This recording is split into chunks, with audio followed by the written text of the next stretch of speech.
I opened my eyes to my sister-in-law calling my name, and I completely lost my mind. She was standing right there, the exact woman I buried over 40 years ago. I was back inside my brother's tiny shack in Shuangma Ridge, northeast China. The last thing I remembered was visiting their graves, sobbing my heart out, before suddenly collapsing from a brain hemorrhage. Yet somehow I woke up back in 1980.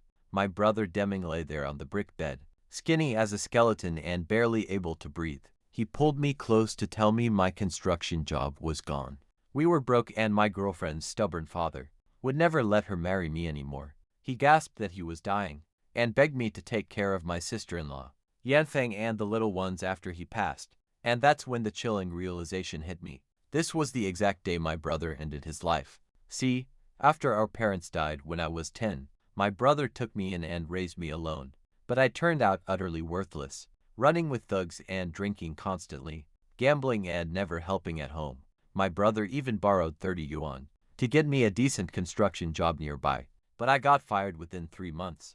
Meanwhile, he became completely paralyzed. My sister-in-law had to sell our only pig just to clear that debt. That very night, my brother decided he was just a burden and ended his life. By next spring, my poor sister-in-law literally worked herself to death too. Not this time, guys. I grabbed his thin hand and told him straight, if he actually dared to die, I would leave and never look after his family. That shocked him silent. Just then, his boy, Siching, poked his tiny head inside and said he was hungry. Yanfeng broke a dry flour cake into 4 pieces for the 2 kids. When the little boy asked for meat, she scolded him, making my heart ache. I asked my brother about that pig we'd raised. He told me Yanfeng sold almost all of it to pay debts, and wolves got whatever was left. He wouldn't even spend money on his own medicine. My mind was made up. I told my sister-in-law, keep the fire warm for my brother, because I was going out to bring back meat. She tried stopping me. It was freezing cold, but I just grabbed a net and a heavy meat cleaver and marched straight toward the mountain. Look, I knew that snowy mountain like the back of my hand. Back then, after my brother's family died, I spent several years working up there as a forest ranger. I learned how to hunt and find valuable herbs. Most importantly, I learned to survive. That northeast wilderness was full of deer, wild boar, fish, you name it. This time around, I was going to keep this family well fed. I would bring home meat every day, sell valuable furs and medicinal herbs for quick cash, and finally cure my brother's illness. His paralysis was just from malnutrition and endless overwork. I learned that from real doctors in my past life. With proper food and decent rest, he could fully recover.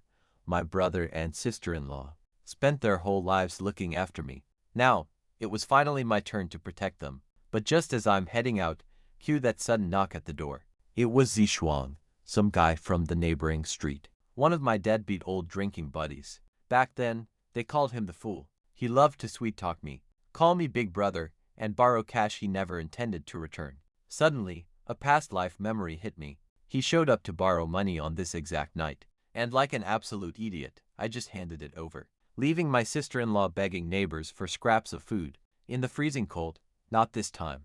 Zishuang stood there acting all friendly and close, even trying to toss his arm around my shoulder. I shoved him off. He wanted to borrow 10 yuan, said his mom found him some local girl, and he needed cash to buy things. I told him his problems were none of my business. When he tried to reach straight into my pocket, I slapped his hand away, almost kicking him into the ditch. He screamed after me, threatening to tell Kun Yuan that I got fired from my construction job. But this time, I did not care. He had done exactly that, blabbing the news while drinking with friends. And Yuan dumped me the very next day. I completely fell apart back then, and my sister-in-law ended up working herself to death, just to take care of all of us. But get this, I wanted to end things with her sooner, rather than later. I headed west toward the very edge of the village, carrying my net and chopping knife. It was 20 or 30 below zero, but my youthful body felt incredibly strong and warm. I almost could not believe how incredibly good this felt, since right before I died, I could barely even move. As I walked, I kept my eyes locked on the roadside wood piles. See, when the mountains get completely blocked by heavy snow, wild pheasants will head down looking for food, hiding inside those cozy wood piles for the entire winter. I knew exactly how to catch them, having learned how to mimic their calls during my long years working as a forest ranger. Suddenly, I spotted fresh tracks near a wood pile on the west end. I crouched low and began whistling, perfectly mimicking their calls. Sure enough, a bird poked its little head out, the exact second it spread its wings to fly. I swung the net, catching it clean in midair. One swift slice with my knife, and it was over. Watch this. Heading home with the bird, Winzy Shuang suddenly caught up, shivering and freezing. He saw my pheasant and instantly started drooling, demanding half of the bird. But when I refused, he resorted to threats again, swearing he would tell Yuan about me getting fired. I played along, casually telling him to go right ahead, saying the sooner, the better. He was completely baffled. I simply warned him to hurry before it got dark. He screamed curses at me about the wolves. Then he stomped off toward your aunt's place, vowing to break us apart. Right then, a wolf howled pretty close by. I literally heard him slip and crash. Then he scrambled away, completely terrified. I just had to laugh. Heading back home, I saw a wild rabbit hopping through the snow. And let us be real, rabbit meat is pretty tasty.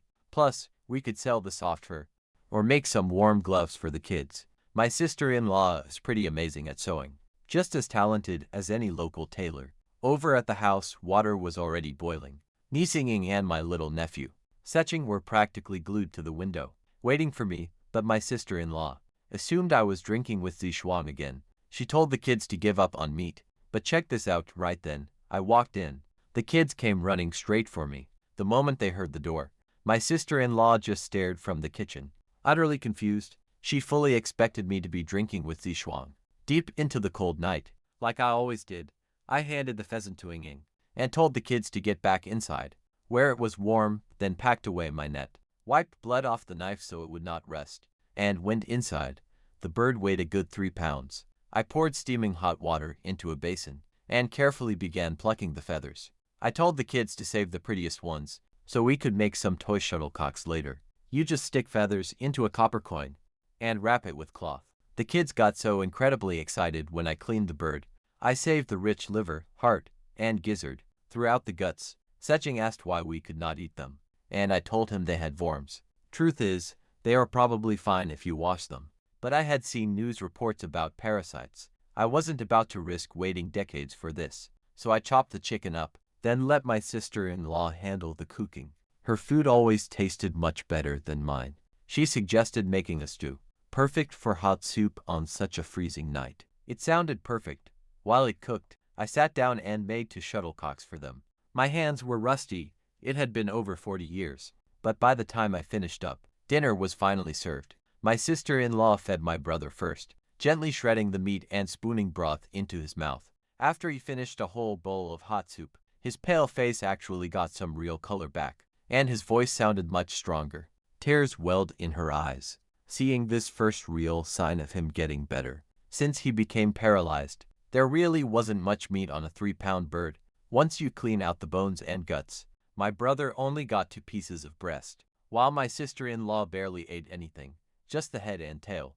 I chewed on a neck bone and drank some broth, leaving all the actual meat for the kids. They absolutely inhaled it, licking their fingers clean once there was nothing left. Honestly, seeing this, it really hit me hard. Every single time I got paid at my construction job, I'd waste money on skewers for myself, hand cash to Zishuang for his drinking, or buy fancy gifts for Yuan. I never gave these 2 kids a single thought. They always helped around the house, brought me food, and I never gave them anything back. I was absolute garbage. After dinner, pulling out 22 yuan from my last pay, and handed 20 to my sister-in-law, only keeping 2 yuan for myself. She immediately tried to refuse, but I told her we absolutely needed money for coal, since our firewood wouldn't last with me around, and the kids needed school money too, so I stuffed the bills straight into her pocket. My brother smiled and told her to just take it. She actually broke down and cried. She had been keeping everyone afloat, entirely alone for months, and suddenly, I was actually acting like a man. For the absolute first time in my life, I could tell she did not trust this would actually last. But even a short break meant the world to her. Once the house went completely quiet, I stayed wide awake, still picturing those hungry kids licking their fingers. So I quietly slipped out to the shed, found some pretty rusty old wire, and quickly twisted it into rabbit snares.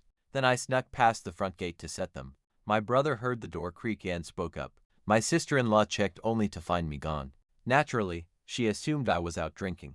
And honestly, my good behavior apparently only lasted one meal. She told my brother she would stay awake and wait, terrified of the wolves recently spotted. Near the village boundaries, my brother and his wife stayed up waiting for me, completely in the dark. When I finally crept back from the woods, she stepped out to greet me, warning me that wolves were spotted nearby, gently telling me to be careful. She did not ask a single question about my night. She had learned long ago that scolding me only made things much worse.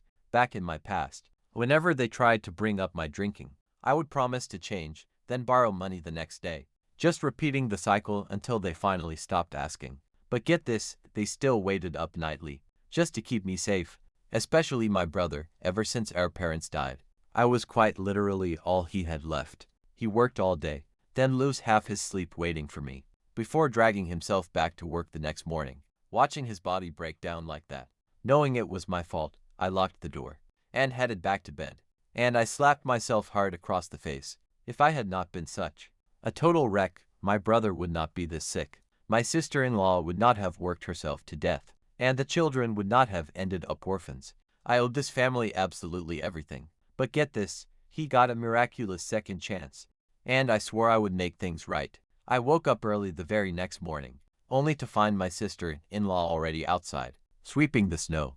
I told her I had set rabbit traps last night, and needed to go check on them. She just smiled, but I could tell she did not quite believe me. Sitching overheard and came running out of the outhouse, begging to come along since rabbits were pretty fast, and I would need help catching them. Ying heard it too, and wanted to join, so I told them to bundle up, and the three of us headed right out. My sister-in-law stood in the doorway looking completely stunned. She still could not quite believe I had actually gone out to set traps. I carried a big basket on my back, and held both kids tightly by the hand. As we walked west, Sitching kept asking exactly where the rabbits were, while little Ying, who was way sharper, guessed I used wire snares. We checked the first spot. Both snares were empty with 0 tracks in the fresh snow. Sitching squatted down, his bottom lip completely poked out. Ying kicked him lightly, telling me it was totally fine. We already ate meat yesterday. I pat her head and smile. But trust me, more traps are ahead. So we checked for 5 more spots. Still empty. Sitching started lagging behind, dragging his little feet. I held his small hand, knowing he was just tired, because he was pretty disappointed. Ying scolded him for wanting to tag along in the first place. He immediately shot back to the front, proving he was not tired. I yanked another empty wire snare out from under the wood pile. Ying asked if maybe someone had stolen our rabbits. I showed her the wire was still hanging completely loose. Nobody had even touched it, and nothing had been caught. She softly told me it was going to be okay. We still had a little bit of meat saved for New Year. Suddenly, Sitching let out a shout from up ahead. "Uncle, a rabbit! I see a rabbit!" Ying had not even finished her sentence when Sitching spotted it, a wild gray rabbit. It was struggling in my wire snare near the woodpile. Look at that, it stood out against the white snow. The kids were absolutely thrilled as I pulled the rabbit out. I tossed it into our basket and rolled up the wire. Sitching was practically drooling just looking at it. Ying tried to play it cool, but her eyes totally gave her away. I told them both that as long as I was here, we would have meat, not just today, but every single day. Sitching's eyes went wide, and when I nodded, the kid jumped for pure joy. I told him to quiet down so nobody would hear us, and we kept moving forward. By the time we collected all 13 wire snares, we had 5 rabbits, 2 already dead, and 3 still alive, though the snares had broken, because the old wire was just too rusty. Otherwise, I would have caught 7. We headed home, and Sitching ran ahead. Ying wanted to help me carry the heavy basket, but I would not let her. My sister-in-law had only just gone back inside, when Sitching burst loudly into the yard, screaming about the rabbits, while Ying scolded him to be quiet. My brother had heard the exciting news, and desperately tried to sit up and see, but his body would not cooperate. He broke into a heavy sweat, yet still could not sit up. My sister-in-law gently told him she would bring them in. She brought me a small, sharp knife from the drawer. Following my brother's advice, I sharpened it on a heavy bowl, and then got straight to work skinning the rabbits. The first rabbit took 10 minutes, and get this, the second took under 5. I was flying, cleaning out all the innards and hearts, livers and kidneys, completely edible. I brought all that meat inside to show my brother. His eyes stretched wide seeing the basin packed full. Meanwhile, Sitching carried in the 5 rolled-up pelts. My brother felt the thick fur and smiled. Then he told the boy to remove them from the warm bed before they went bad. I called for salt to rub deep into those skins to preserve them properly. I quickly prepped 3 of the rabbits. My sister-in-law tried to make me stop at just 2, insisting it was already plenty. But I argued that the kids needed a real feast. So I buried the remaining 2 in the snow outside, saving them for later. While my sister-in-law got water boiling, she tossed in the meat with garlic and fresh scallions, letting it stew slowly while we waited. I stepped out back to gather some thin wooden branches and quickly constructed a drying rack in my room for the skins. By the time I finished the setup, our stomachs were growling since we had worked since sunrise. Yet nobody cared because we finally had fresh meat. I sat happily with the kids chewing on rabbit, while my sister-in-law gently fed warm broth and tender shredded pieces to my brother. She had only given him a few spoonfuls when she spotted a figure entering our front yard. Now get this, in my previous timeline, my brother was already long dead, and everyone in town knew. Neighbors only visited to offer their condolences, but here, he is actually alive, so I had absolutely no clue who this visitor was. Then, my sister-in-law's voice echoed loudly from the courtyard. Yuan Yuan, you came to visit Shan Chen. Yuan Yuan stood at our doorstep wearing a fancy, brand new floral coat and trendy trousers. Her family was pretty wealthy because her father was the driver of the local production team's tractor. My sister-in-law practically dragged her inside with excitement, assuming my lovely girlfriend was just dropping by. My brother immediately started bragging for me, proudly gesturing to the cooked rabbit on the table, making absolutely sure she knew I caught the game myself. To my brother, I was the weak one in our relationship, constantly needing all the help he could give, but I already knew why she was here. Li Shuang told her that I had been fired, and she had come to dump me. She sat right down and eyed our rabbit meat. Eat first. That was probably her plan. Then dump me, just like that. No, I didn't give her the chance. You are here to break up, right? Let us not waste time. My brother and sister-in-law froze. Yuan Yuan was completely stunned. I had stolen every line she prepared. She quickly recovered, immediately starting to lecture me that my family could not afford the 200 yuan bride price, let alone a bicycle or a watch, or any of those things a proper groom was supposed to provide. My sister-in-law looked down, completely and utterly embarrassed. My brother sighed deeply, but I just laughed. I told her 200 was way too much for her. Honestly, 2 yuan sounded about right. I told her I actually had 2 yuan in my pocket, but I still would not marry her. She stormed out, cursing madly. Suddenly, my sister-in-law completely lost her appetite. She pulled out the 20 yuan I had given her, and desperately tried to hand it back, telling me to buy oil and salt and some makeup. My brother agreed, telling me to take the rabbits, go apologize, try to patch things up. I told them both to stop worrying. A woman who runs the second things get hard is not even worth marrying. Even if we could easily afford that bride price, I would not want her, I said. If I ever get married, I want someone just like my sister-in-law, someone who actually takes real care of her family. Hearing that, my sister-in-law's eyes welled up. I gently took the bowl from her hands and told her to just sit down and eat, while I fed my brother his soup myself. He had actually never seen me do that before. Not even once had I ever offered to take over so she could rest. My brother smiled, telling me that I had finally grown up, but they had no clue about the crazy scheme Yuan Yuan and I hatched in my past life. Years ago, I actually suggested a devious plan to her. We would fake a messy breakup, just to make my brother and his wife totally panic and desperately scramble to raise the bride price cash. Yuan Yuan would pocket the cash. As for her actually marrying me, that was highly doubtful. She was going to keep those funds no matter what, heading home right now.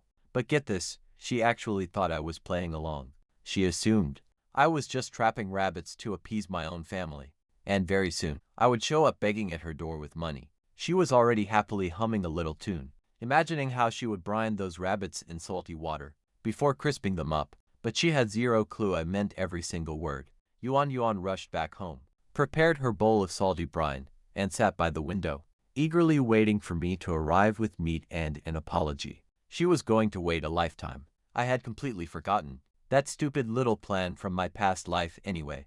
For me, that happened over 40 years ago. Honestly, even if I still remembered it, I would never agree.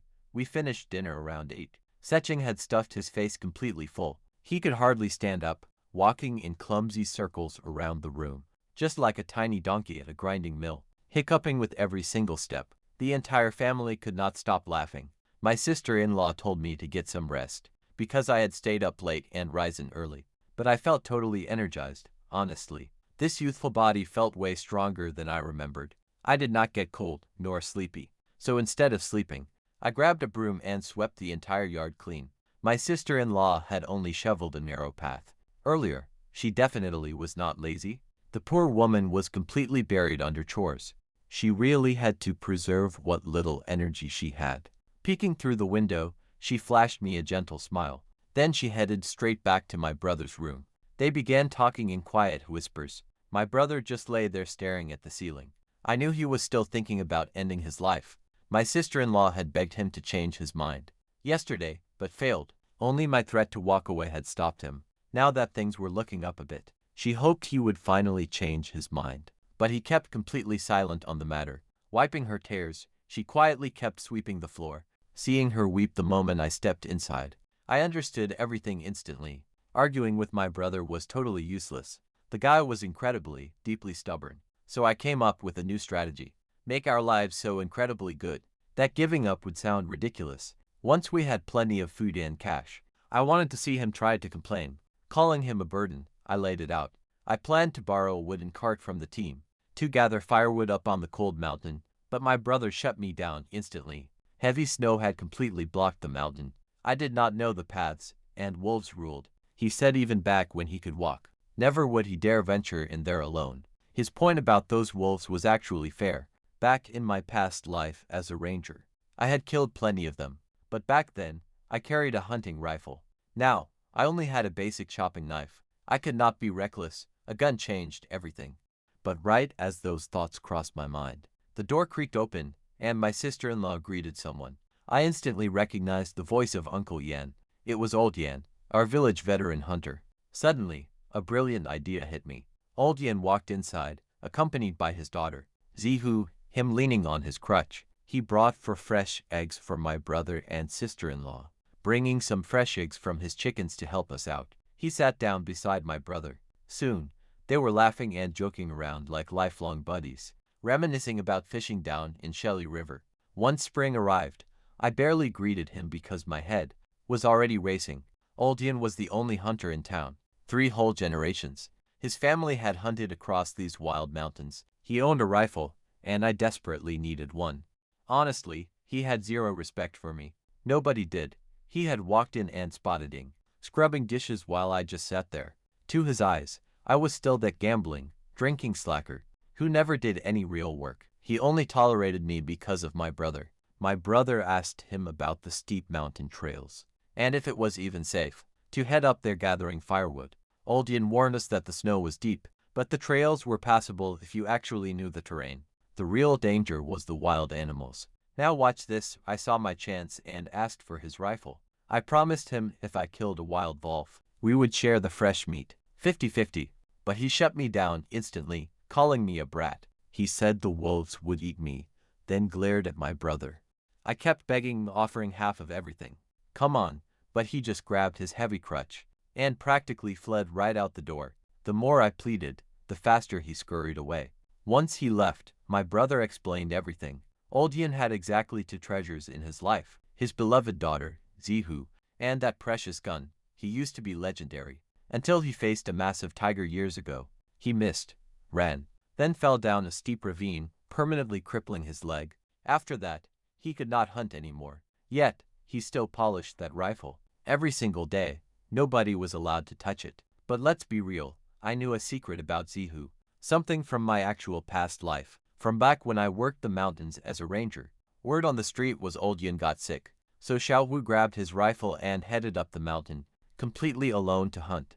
She just wanted to sell some meat for his medicine, but she had never set foot in those woods. And the wolves got her. If the village chief hadn't sent out a search party, they wouldn't have even recovered her body, so that gun just sat useless, while Old Yan's bad leg kept him housebound, and his remaining daughter was forbidden to touch it. Such a tragic waste. To keep my brother from worrying about the mountain, I spun a quick lie, claimed my old buddy from the construction crew lived right on the other side of the peak, and his dad was an actual hunter with a rifle. I'd tag along with them to stay safe. My brother calmed down a bit and told me I could go, but I had to borrow a cart from the village team leader. He said to bring those 2 extra rabbits as a bribe. No way, those rabbits were meant for the kids. I stared out the window, totally annoyed. During the daytime, I couldn't hunt much of anything without a firearm. I had to find a way to get old Yun's rifle. Seriously, it was just collecting dust in there. In my hands, it could actually feed this entire family. Even my sister-in-law tried to convince me to just give up the rabbits to get the cart, but I absolutely refused. My brother laid out the situation. The village team only had 3 vehicles total, and just 2 mules. The leader couldn't just hand them over like that, especially as a personal favor. The whole village was watching. You had to offer a real gift if you wanted their gear. I told them to stop worrying and headed to the shed to search for tools, but all I found was my usual net and hunting knife, along with some rusty farming pickaxes, hoes and pitchforks. Nothing useful for hunting here, so I headed to the outhouse, and while sitting there, my eyes caught an iron chisel leaning against the wall. Every home in the Northeast had one, mostly for breaking up frozen ground in the winter. I grabbed it and suddenly remembered old Yen mentioning that fishing trip with my brother. And then it finally hit me. We had a solid river right on the east side of our village. The East River, fed by the Songjiang.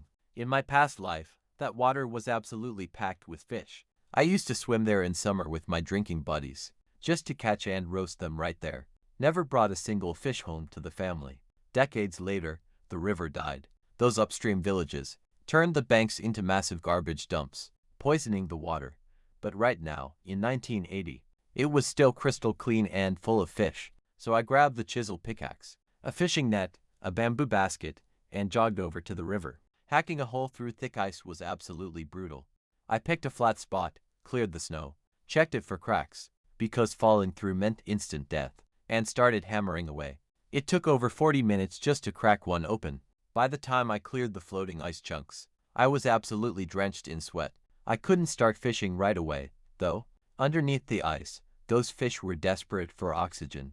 The second they sensed an opening, they would gather, but it takes time.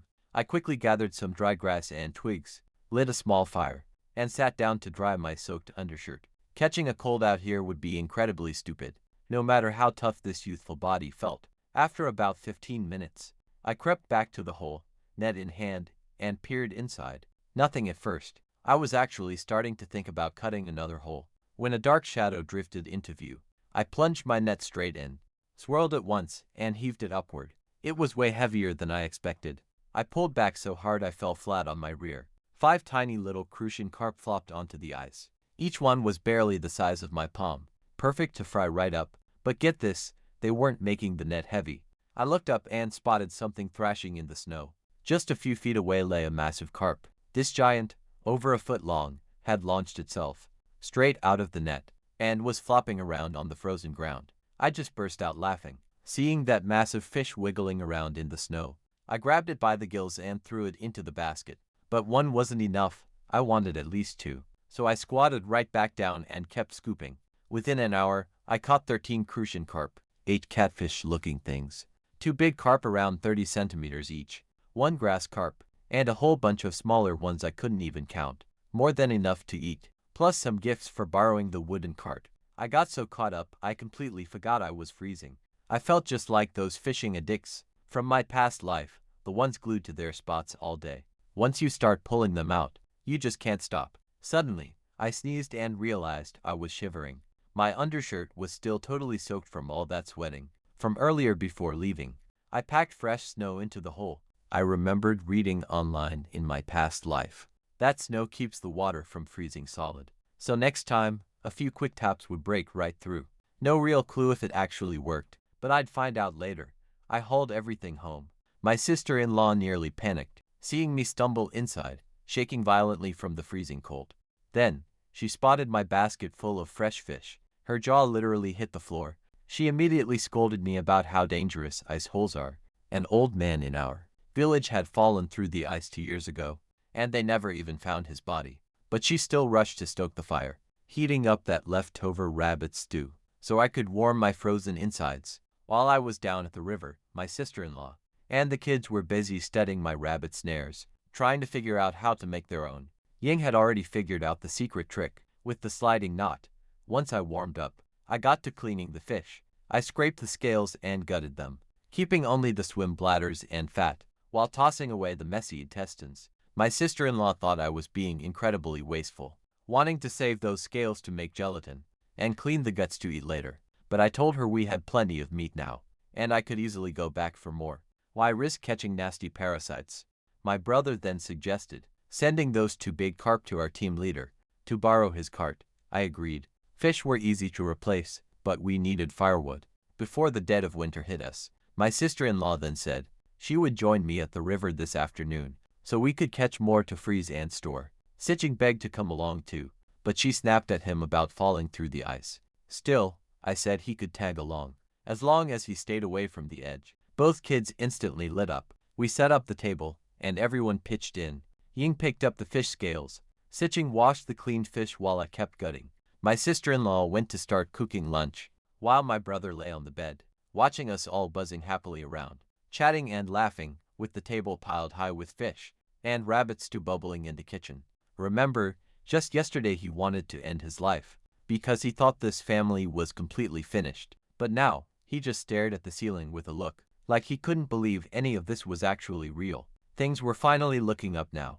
It just took the kids. It took me a solid half-hour to clean them. Wild river fish are pretty lean, not like those fat, future-farmed ones. They had barely any oil, just a few swim bladders. And he gathered scales while Setching helped. We washed them until they filled up the whole basin. I saved the two biggest carp for our team leader. Then I buried them in the snow to stay fresh. Winter days were short, turning dark by 5 or 6. We had to eat our lunch fast, then get right back to the river while we had light. So right after lunch, the 4 of us set off. Just me, my sister-in-law, and the 2 kids. I hauled the pickaxe, and Setching grabbed the net. My sister-in-law carried the basket strapped to her back. The ice hole hadn't frozen solid over yet. Look at that. My clever snow trick actually worked. I quickly smashed the ice open. I lit a nearby fire and started fishing. My sister-in-law tried first, but she couldn't spot anything. I took over the net and waited about 6 minutes. Setching, who was standing back but watching the water like a hawk, suddenly screamed that he saw some fish. My sister-in-law smacked his neck, telling him to shut his mouth before they swam off. But the first few scoops only caught tiny fish. I was getting pretty annoyed. Where did the big ones go? My sister-in-law told me to just be grateful for this catch, but I only cared about the money. These small fry are totally worthless at the town market, but a single massive carp goes for a whole yuan and a half. Wait for it. Something massive just slammed into the net. I yanked with all my strength but couldn't budge it. I yelled at my sister-in-law to quickly back away. After a few agonizing seconds of pulling, the heavy net finally broke the surface, and I went flying flat onto my rear end again. At this rate, my poor butt is going to split in four. Setching started screaming. Flapping on the ice was a massive carp, over 40 centimeters long, along with a huge white fish and plenty of smaller ones. That got us totally hyped, so we started taking turns. My sister-in-law scooped while I went to warm up by the fire. Then we swapped, while the kids ran our catch to the basket. We kept working right until sunset. Then, I tried lifting the basket. No way. One hand couldn't budge it. The kids just laughed at me. Inside, it was actually half full. Ying had been keeping pretty quiet about our entire afternoon haul. She really wanted a massive surprise. Grinning, she finally told me that, while my sister-in-law fished alone, she caught way more than my morning trip. We made it back, absolutely frozen stiff. The kids dove right onto the bed. The second we stepped inside to thaw out, my sister-in-law told me to hurry and deliver the fish to the team leader before dark. She tried swapping my 2 morning carp for the bigger ones we caught later, but I refused. The big ones were for us. She still wanted me to bring extra. I insisted that 2 was plenty. I was only borrowing a card, not courting the guy. Too many gifts wouldn't change things anyway. I dug those 2 carp out of the snow and headed straight for the leader's house. Once I left, my sister-in-law stood there completely confused. She couldn't figure out why I only took 2, so my brother had to explain it. If you bring too much the first time you ask for help, what do you bring him next time? She smacked her forehead in realization, admitting she'd never have thought of that. Seriously, they both wondered how I got so smart. Suddenly, my brother figured it out. I must have picked these things up from those guys on the construction crew. They started talking about yuan, My brother was relieved I handled it so calmly. He'd really worried I might fall apart. My sister-in-law agreed she was glad too, since Yuan's parents were incredibly difficult to handle. Then my brother told her to start looking, finding someone better for me. Once things finally settled down, my sister-in-law suddenly brought up a match. Old Yan's young daughter, Zihu. She said the girl lost her mother at 6 or 7 and had been running the house with her dad. She was incredibly hardworking ever since, kind-natured, and pretty too. She just didn't dress up much. My brother admitted she was a good girl. But here's the catch: old Yan wouldn't approve. Because of my bad reputation, my sister-in-law argued I had changed, and that old Yan would see it and come around. They decided to wait a bit before telling me. Meanwhile, I ended up visiting team leader Lu's place. But the moment he saw those fish, he got angry right away, telling me to take them home to feed my brother. He assumed my sister-in-law caught them herself, and just sent me to deliver them. I quickly stopped him, explaining that our family had plenty of food left. Actually, I was there for a favor. I asked to borrow his horse cart for firewood, hauling it down the mountain. He thought I was crazy since everything was snowed in. Tigers and wolves were roaming all over up there. But I explained, I had this reliable buddy from the construction crew. He lived right near the mountain, and his dad was a skilled hunter. We would go together. Then I mentioned I was fired from the construction job. He scolded me immediately. My brother went through so much trouble just to secure that job. I stayed quiet. He was totally right, but honestly, not my fault. It was mostly on old Yang, who set up the job, but I kept quiet. What shocked him was that I actually listened. Usually, during lectures, I would just walk away or ignore him. This time, I just quietly agreed. The man just stares, almost like he doesn't recognize me. He even tries to hand over firewood from his private pile, but I wave him off. I want to handle this myself. He points out the cart belongs to the production team. Even my own brother would have to pay up. I tell him I respect the public rules. No special treatment. How much? That shocks him even more. You see, the old me would have expected everything for free. He invites me inside so we can calculate the cost, but he tells me to leave the fish outside. Take them home, he says. I walk right in anyway, still clutching those fish tightly. No way I was leaving them, regardless of how close to people might be. You simply cannot keep taking things out of a bond without putting something back in. Lu's wife is crouching right by the stove inside. As soon as we enter, I hand over the 2 carp and she snatches them, immediately reaching for scissors to start cleaning them, even while she keeps insisting. I really shouldn't have. Old Lu glares hard at her, but he cannot stop her. He sits me down and does the math on paper. A day of manual labor equals 10 work points. Winter rates count double, and renting a mule is 10 times a man's value. That adds up to 20 points at 7 li each. 1 yuan and 40 fun total. He offers a small discount knowing my family's struggles, but I tell him to charge full price. A discount now just makes things awkward for him later, when the next person wants a favor. Honestly, he looks at me with actual respect, and says I have really grown up. He writes out an official slip and hands it over. When I call him team leader, he tells me to drop the formality, and just call him big brother like my own brother does. Once I walk out, his wife mutters that she doesn't believe a word, figuring I just wanted drinking money with Zishuang, and got tricked into throwing my cash away. Old Lu knows better. The old me would never have paid full price, or brought fresh fish as a gift.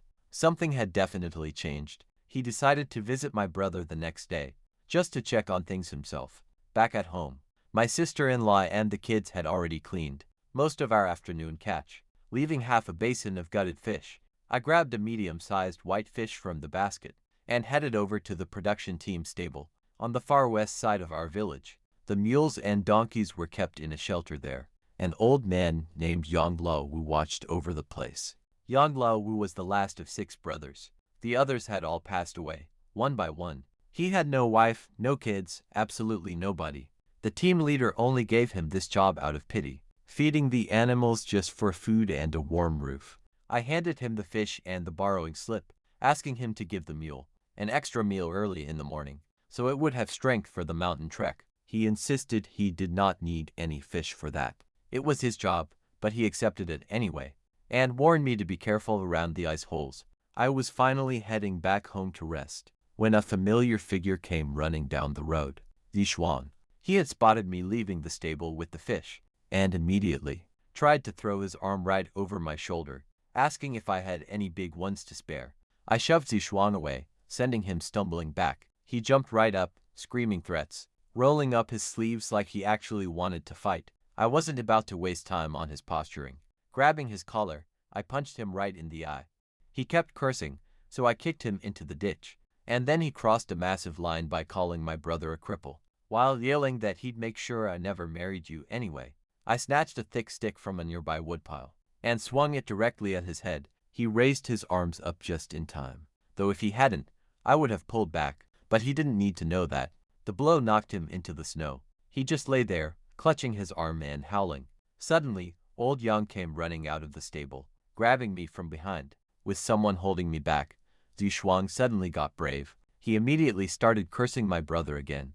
I couldn't chase him down, so I hurled the wooden stick and nailed him right in the calf. He face-planted hard into the deep snow, limping away, screaming wild threats. Old Yang immediately started lecturing me about staying out of trouble, but I assured him everything was completely under control.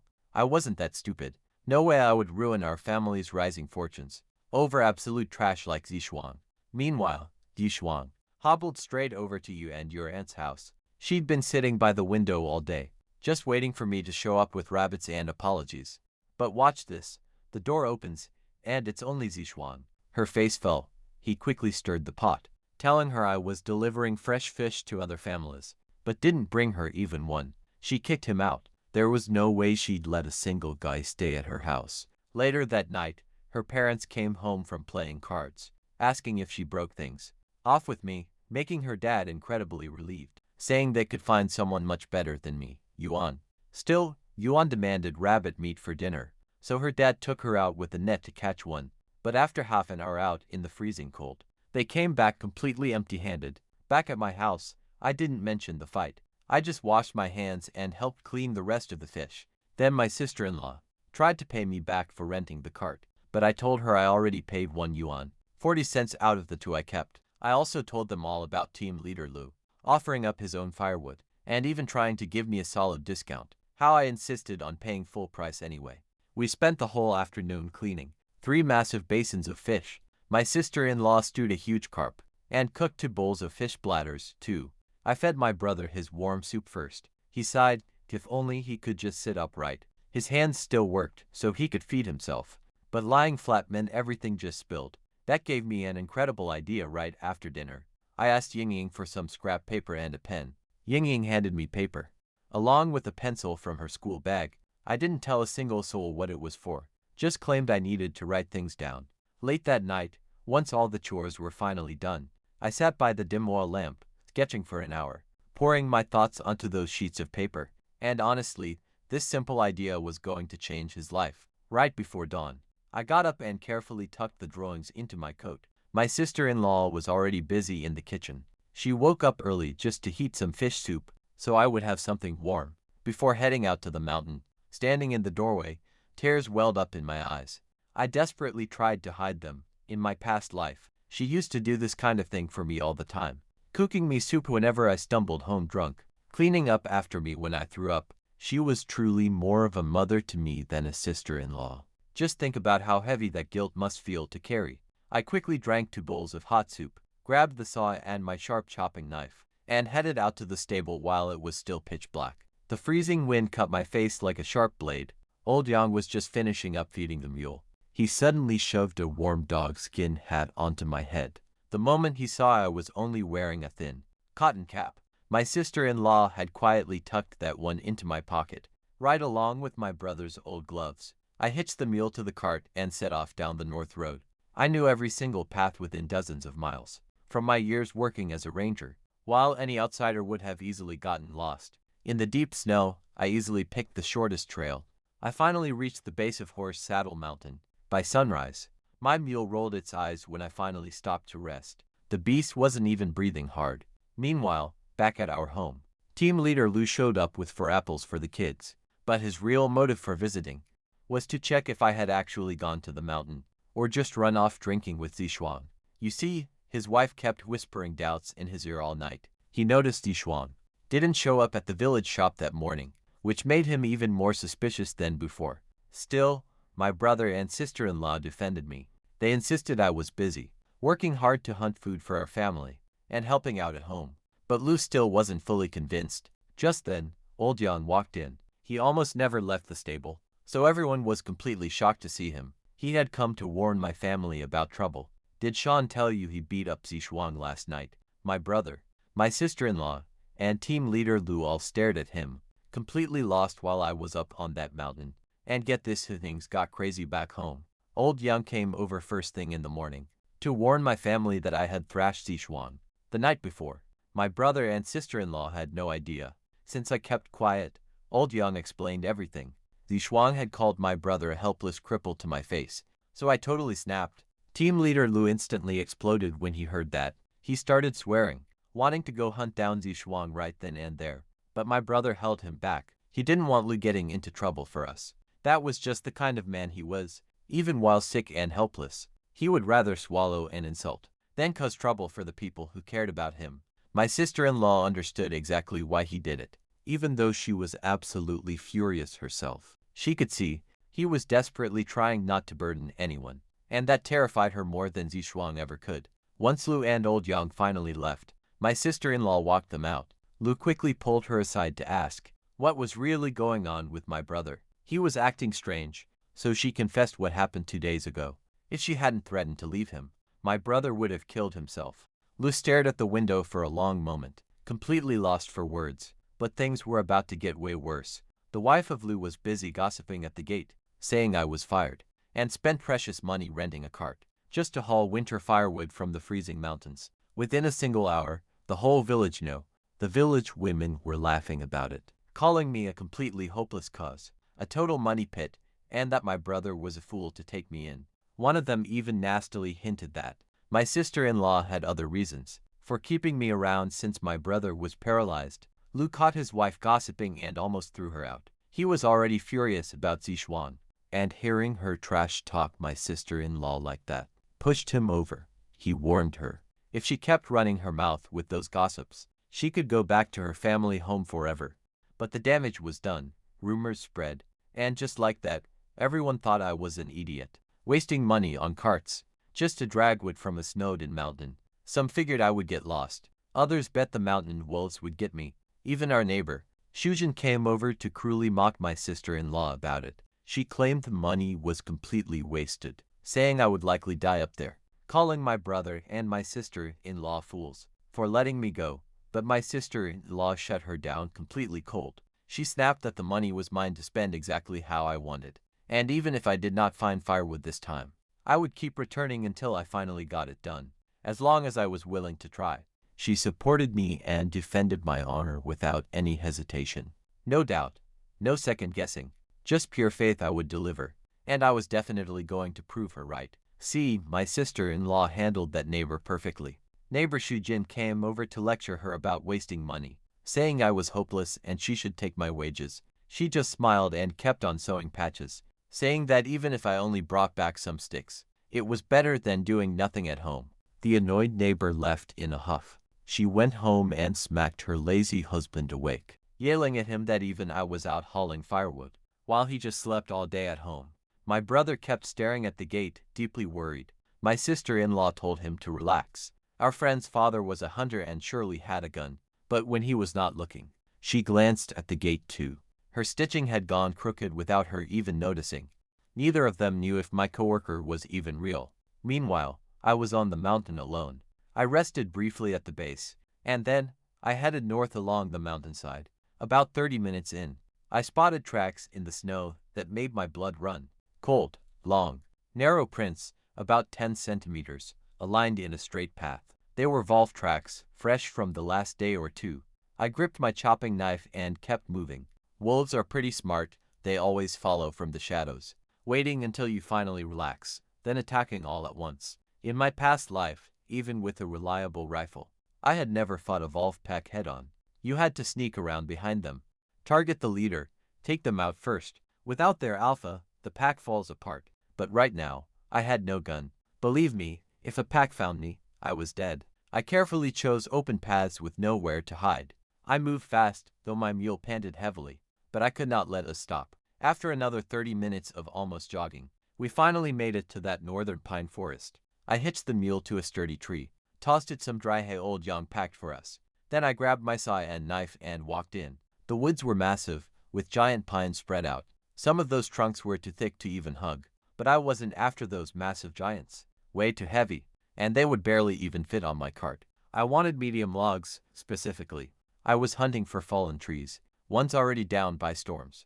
No sawing required, just haul them straight back. Soon, I spotted a snowy mound on the ground. I kicked the snow, and honestly, jackpot. 2 perfect fallen pines. I hauled them over to my cart, and managed to grab a few more nearby. With the easy stuff cleared out, I started cutting down standing trees, sticking right next to the cart, so I could watch my mule the whole time. Predators could easily creep up on us. Half an hour later, the cart was nearly loaded. I only needed 2 more logs, so I began sawing a thick trunk at the bottom. Then, I stood up to reposition myself for the final cut. That is when I saw something just 2 meters away, hiding right under a pine tree. A large gray head with stubby little antlers, staring directly at me with giant, round eyes. A roe deer. The famously goofy roe deer of the Northeast. Talk about a golden opportunity. Right as I was cutting wood, I look over and there it is, just 2 meters away, watching me with those incredibly blank, stupid eyes. It was a decent size, roughly a meter long, maybe 30 or 40 pounds after cleaning it. That would easily feed me for 2 weeks. I hurled my chopping knife right at it, missed. The blade sank into snow right under its chin, and the creature bolted away like lightning. But here is the crazy deal with roe deer. They are famously dumb. I quickly scaled a forked pine tree and waited. Sure enough, 15 minutes later, that same deer wandered right back, looking around at the exact same spot, somehow trying to figure out what had just happened. I lunged down and grabbed its neck. It shrieked horribly, a high-pitched sound that pierced my ears, desperately screaming for help. I held on tight and sliced its throat clean. It kicked, then went completely still. But here's the catch, blood was suddenly everywhere. And in these mountains, predators smell blood instantly. I had absolutely no time to spare, so I tossed it onto the cart and ran back to the half-saw tree, cutting through the wood as fast as possible, loaded everything up quickly, and tied my mule and got moving. The cart was heavy, and the mule struggled to run, so I jumped down to pull right alongside. I slapped its side, screaming, "Brother, move faster or we are both dead." Surprisingly, the animal seemed to understand. It pushed harder, kicking into a sprint. Rushing downhill definitely helped us, but I was absolutely soaked in sweat, exhausted from pulling and steering. Talk about a close call. I had no clue. Just 3 minutes after we left, a pack of more than 12 wolves swarmed into that pine forest, licking the fresh blood right off the snow. 40 minutes later, we finally cleared the mountain, reaching a wide ditch on the north side. I collapsed against the wheel, gasping. The mule dropped its head low, panting just as hard. We rested 10 minutes, then pushed on toward the north road. On the way back home, I stopped at a tiny village called Little Poplar Gulch, looking for a local carpenter named Jiang. I pulled out the sketches I had drawn last night, plans for a highly customized wheelchair. I didn't want the basic kind that forces you upright. My brother's spine couldn't handle sitting straight up like that, so I drew up an adjustable design, allowing him to slowly raise himself up, just high enough to eat on his own, or catch some fresh air outside. I sketched every single detail from memory. The carpenter had never seen such a build, but my sketches were so detailed that he accepted the job. I paid him with 2 pine logs and left. Back home though, the family was completely panicking. My brother's wife kept running to the north road, searching for any sign of me. Meanwhile, the neighbor lady was gossiping nearby, whispering that she knew I would fail. Other folks kept dropping by, telling terrifying stories about wild wolves. My brother just stared at the ceiling, completely blaming himself for my disappearance. Team leader Lu told everyone to calm down. He was getting old yen and a search party, ready to hunt for me. Suddenly, Siching burst through the door gasping, pointing wildly outside. "Uncle, Uncle is back." Everyone saw me roll in, hauling a cart loaded with massive pine logs, with a whole deer on top. My brother's wife ran out, her heavy coat flapping open, her eyes wide, completely unable to believe her sight. She whispered, asking if I had to share with coworkers. Man, I had totally forgotten about that lie. I told her they got to full carts themselves. Leader Lo, who was literally just forming a search party, walked out and stared at the deer and logs. He just nodded quietly and headed right back home. I really wanted to offer him some meat, but too many nosy neighbors were watching. I would slip some over later. The crowd gathered around, staring, asking how on earth I got the deer. I lied, claiming a friend shot it for me. That way, the rumors about my hunter friend would finally stick, so my family wouldn't stress next time. But the village gossip squad immediately tried tearing me down, led by Shujian, sneering, saying it was no big deal since someone else killed it. Wang Baisheng just rolled her eyes. They all kept muttering that I was only showing off. But watch this. Little Setching stood right up behind the cart and fired back, well, my uncle brought it home, so if you're so tough, go get your own. My sister-in-law scolded him for being rude, but she was smiling as the women shut up and scattered. I rubbed his head. That little nephew of mine had real guts. Together, we unloaded the entire cart. I stacked all the heavy logs behind the house to split them later, leaving the smaller branches out front to burn right away. Then I returned the tired mule to old Yang, who noticed the animal was completely exhausted, and promised to give it extra feed. He wouldn't even let me return the dog's skin hat either, telling me to just keep it back home. I was about to help my sister-in-law break up branches, when she quickly shooed me inside. She had moved the reindeer indoors, so I could clean it where it was warm. She knew if she stayed out working, I'd never go in, so she just quit and dragged me inside. That is when we heard loud shouting from next door.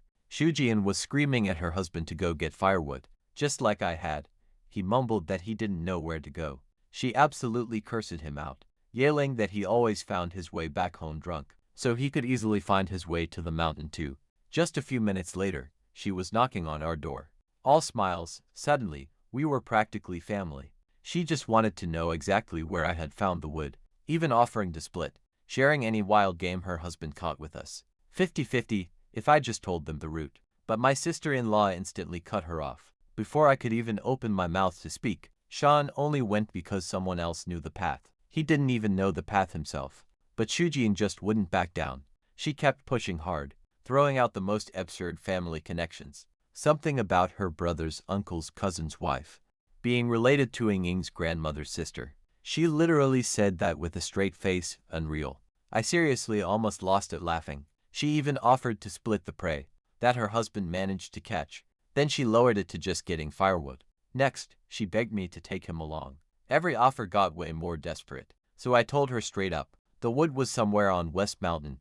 I was just led there by another guy, and I didn't know the exact way. Then I grabbed a bucket of hot water and walked right into the other room. My sister-in-law followed me right in. I completely ignored her presence, leaving her standing all alone in the kitchen.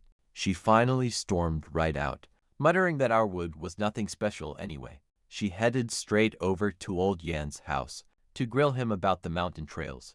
Back inside, I started skinning the roe deer. My brother asked if I'd seen any wolves. I told him we only found their tracks, but no actual wolves, I said. My buddy's dad went out looking to shoot some, but he came up empty. I kept hyping up this fake coworker's family.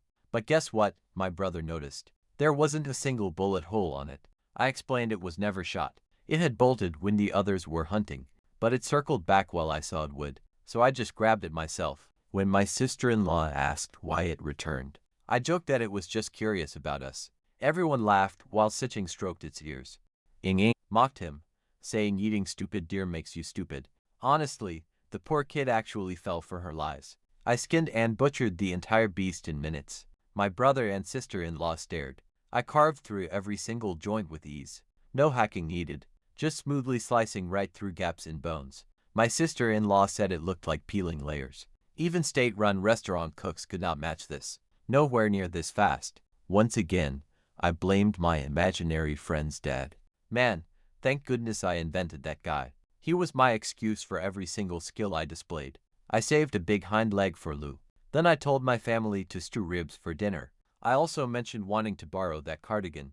Tomorrow, my friends, we are heading back, and I can grab one more load of wood. My sister-in-law said we had enough, but I insisted there was no sense in waiting, leaving perfectly good firewood standing on that mountain. My brother yelled for her to give me cash. She reluctantly pulled out exactly 2 yuan for the cart. Taking just one, I walked over to Lou's. But here's the thing, I had a bigger plan. We had meat now, and after tomorrow's trip, our winter was set. Now, it was time to make serious cash. I really had to sell off those rabbit pelts and deer skin, but local towns were so far away. Reaching the county seat took half a day of walking.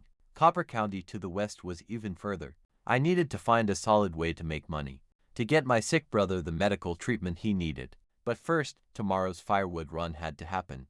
If my brother did not feel secure about basic needs, like simple fuel, he would never pay for doctors. With that incredibly stubborn personality of his, he would literally die before becoming a burden. But wait, look what happens when I turned the corner. Over a dozen people were pouring out of his home. From the looks of it, every single one of them wanted to borrow his cart to haul their own firewood from the mountain.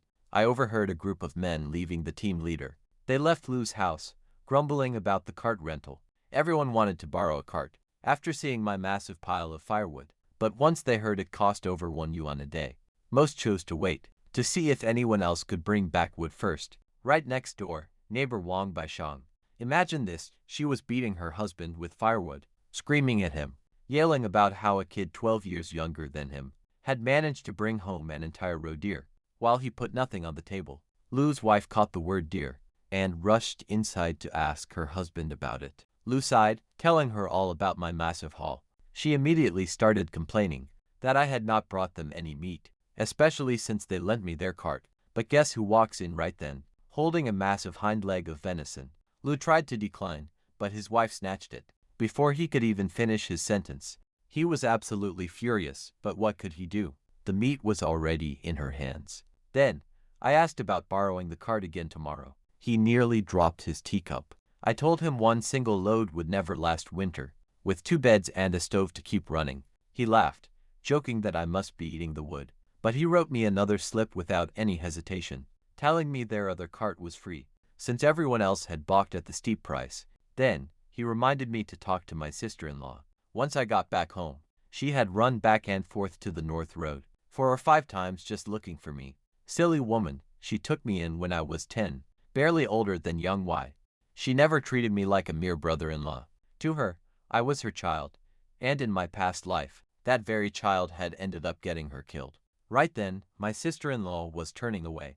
Another neighbor who had come, asking about my firewood route. She strictly warned me not to tell anyone. If my buddy found out I shared his secret spot, he'd probably stop bringing me along entirely. So I took a good cut of meat to old Yang down at the stable, finding him sitting there all alone, eating dry flat bread with just plain water. He grumbled at me for being too generous, yet his wrinkled face couldn't hide a massive smile. I handed him tomorrow's cart slip, and he promised the mule would be fed and ready. Back home, I salted the fresh deer hide and carefully hung it on the drying rack in my room, right next to my 5 rabbit pelts. 2 of those were set aside to make kids' gloves, while the other 4 would be sold off in town once our firewood situation was finally sorted. But honestly, pelts weren't worth much in 1980. Even selling everything wouldn't bring in much cash. I stared at the rack, plotting, if I find that roe deer's den tomorrow, deep near the pine forest, there had to be more. The first deer I spooked actually ran straight east when it fled, meaning that's likely where the nest is.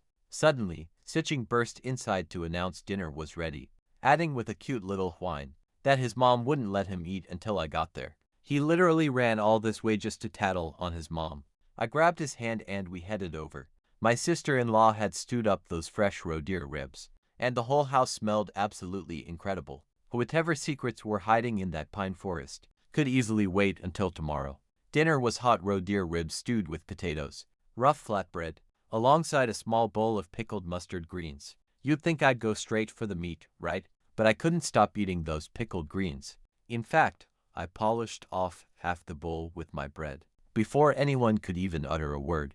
They all stared at me. See, back in the day, I wouldn't even touch the stuff, always thinking it tasted weird. But after my brother and sister-in-law passed away, I spent 40 long years trying to recreate my sister-in-law's exact recipe, even though it was just simple mustard root, coarse salt layered inside a jar, with a heavy stone sitting on top. For a month, I could never get it quite right. Yet, here it was, tasting exactly how I always remembered wanting it to. And I just couldn't help myself. My sister-in-law immediately scolded me for eating way too much salt. She said I'd be coughing all night, but my brother told me she had half a jar hidden in the cellar, and I could eat some every single day if I really wanted. Siching leaned over to his sister and whispered quietly, "Did Uncle go stupid from being so tired?" Inying smacked him right on the neck. After dinner, My sister-in-law shooed me away from helping with cleanup, telling me to just rest or go chat with my brother, since I had another early morning tomorrow. Now watch this, as they finally sit down alone. He asked right away about the fight with Zishuang. Old Yang had already told them everything. I kept it short, just saying Zishuang came begging for fish. He wouldn't leave, so I chased him off. I purposefully didn't mention the part about him calling my brother a useless cripple, but he already knew. You could literally see it on his face. He tried lecturing me about staying out of trouble.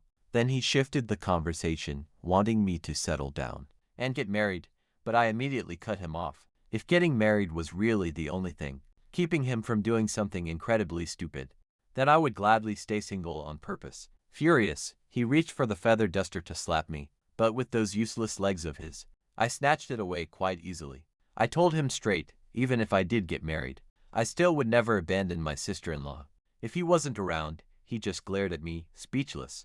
After I left, my brother told my sister-in-law that he'd been trying to bring up Zihu, old Yan's daughter, who apparently has a match for me, but I wouldn't even let him finish speaking. She gently told him not to rush things. She'd noticed I hadn't mentioned Yuan even once in 2 days, which was a pretty good sign. They lay in bed, talking about how much had finally changed. My sister-in-law counted everything up. Pheasants, rabbits, basins overflowing with fish, half a roe deer and a massive cart of firewood. And all of this in just 3 days. Just one more trip, and they would have enough firewood to last until spring. First time ever. She felt like they might actually have a pretty decent New Year, but then my brother's face darkened. The firewood was sorted, and they had plenty of fresh meat, but their grain was almost completely gone. My sister-in-law warned him not to mention it to me. I had already done so much. She could not dump everything on my shoulders, deciding to figure it out herself. But honestly, they both knew she had no plan. That night, half the village could not sleep, thinking about everything I had hauled home, and wondering how to get some for themselves. But my sister-in-law was up before dawn, standing right at the stove, holding a hot bowl of ribs and flatbread, waiting for me. She tried packing me a lunchbox of meat, but I refused. That smell would attract wild wolves. Instead, she offered some plain flatbread. That got turned down too. I would be back in a few hours, and eating in the freezing wind would make me sick. Then, I headed to the stable. Old Young already had the meal ready, but it was a different beast. Yesterday's meal needed rest. We hitched it up and I set off for the mountain. This time, I took a totally different route. Yesterday's path had fresh Volve tracks, so I went east first, then turned north, adding some distance, but staying much safer. It took 2 hours to reach the pine forest, ending up about 800 meters away from where I had worked the day before. I began gathering fallen trees and sawing new logs. Within an hour, the cart was completely full again. Thick logs went on the bottom, with thinner ones on top, piling smaller branches highest. Meanwhile, back in the village, the entire place was absolutely buzzing. Team leader Lu's wife told everyone I had borrowed her cardigan. You already know the gossip mill was running wild. Some villagers were just laughing, betting that I would not bring anything back this time. Others were way too terrified of wolves to go out. Old Chong himself, who was considering the trip, told his brother that anyone heading out without a gun was being absolutely suicidal by going up there, and that it was still a major open question whether I would even make it back home alive. Bai Shujuan visited our house again, trying to pester my sister-in-law for the exact location. When that plan failed, she shamelessly tried to borrow some of our firewood, claiming she would pay it all back in spring. My sister-in-law almost burst out laughing right then. Seriously, who burns firewood in spring? She told her to send her own lazy husband up the mountain instead, but Bai Shujuan could not even get her man to walk over to the next-door neighbor's house, let alone climb a mountain crawling with hungry wolves. Before walking away, Shujuan threw one final jab.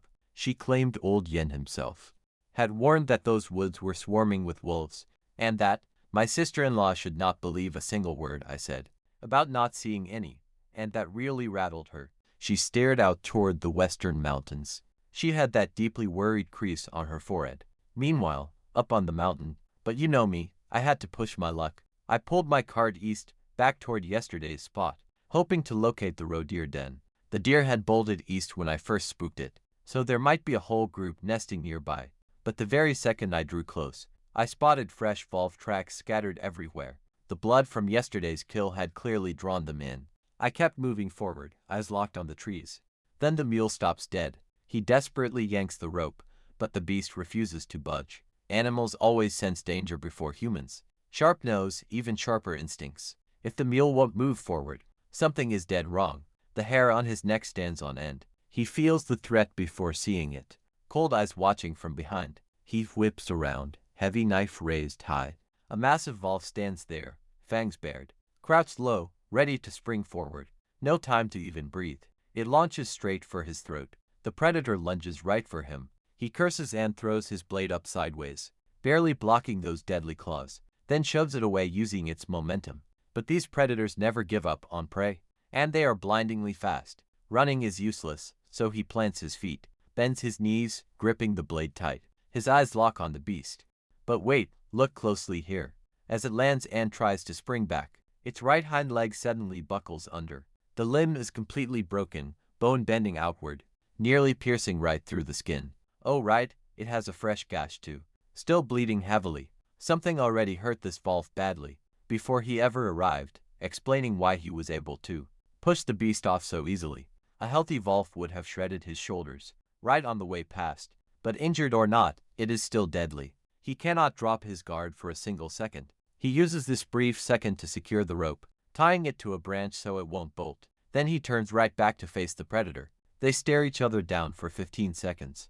The wolf keeps pacing left and right, watching him closely with those yellow eyes, just waiting for any opening. So he feigns a glance toward the mule. That beast took the bait and leapt straight for my chest. I was ready, holding my knife out like a shield, right where its throat would hit. On impact, I purposely threw myself backward, slicing deep into its throat.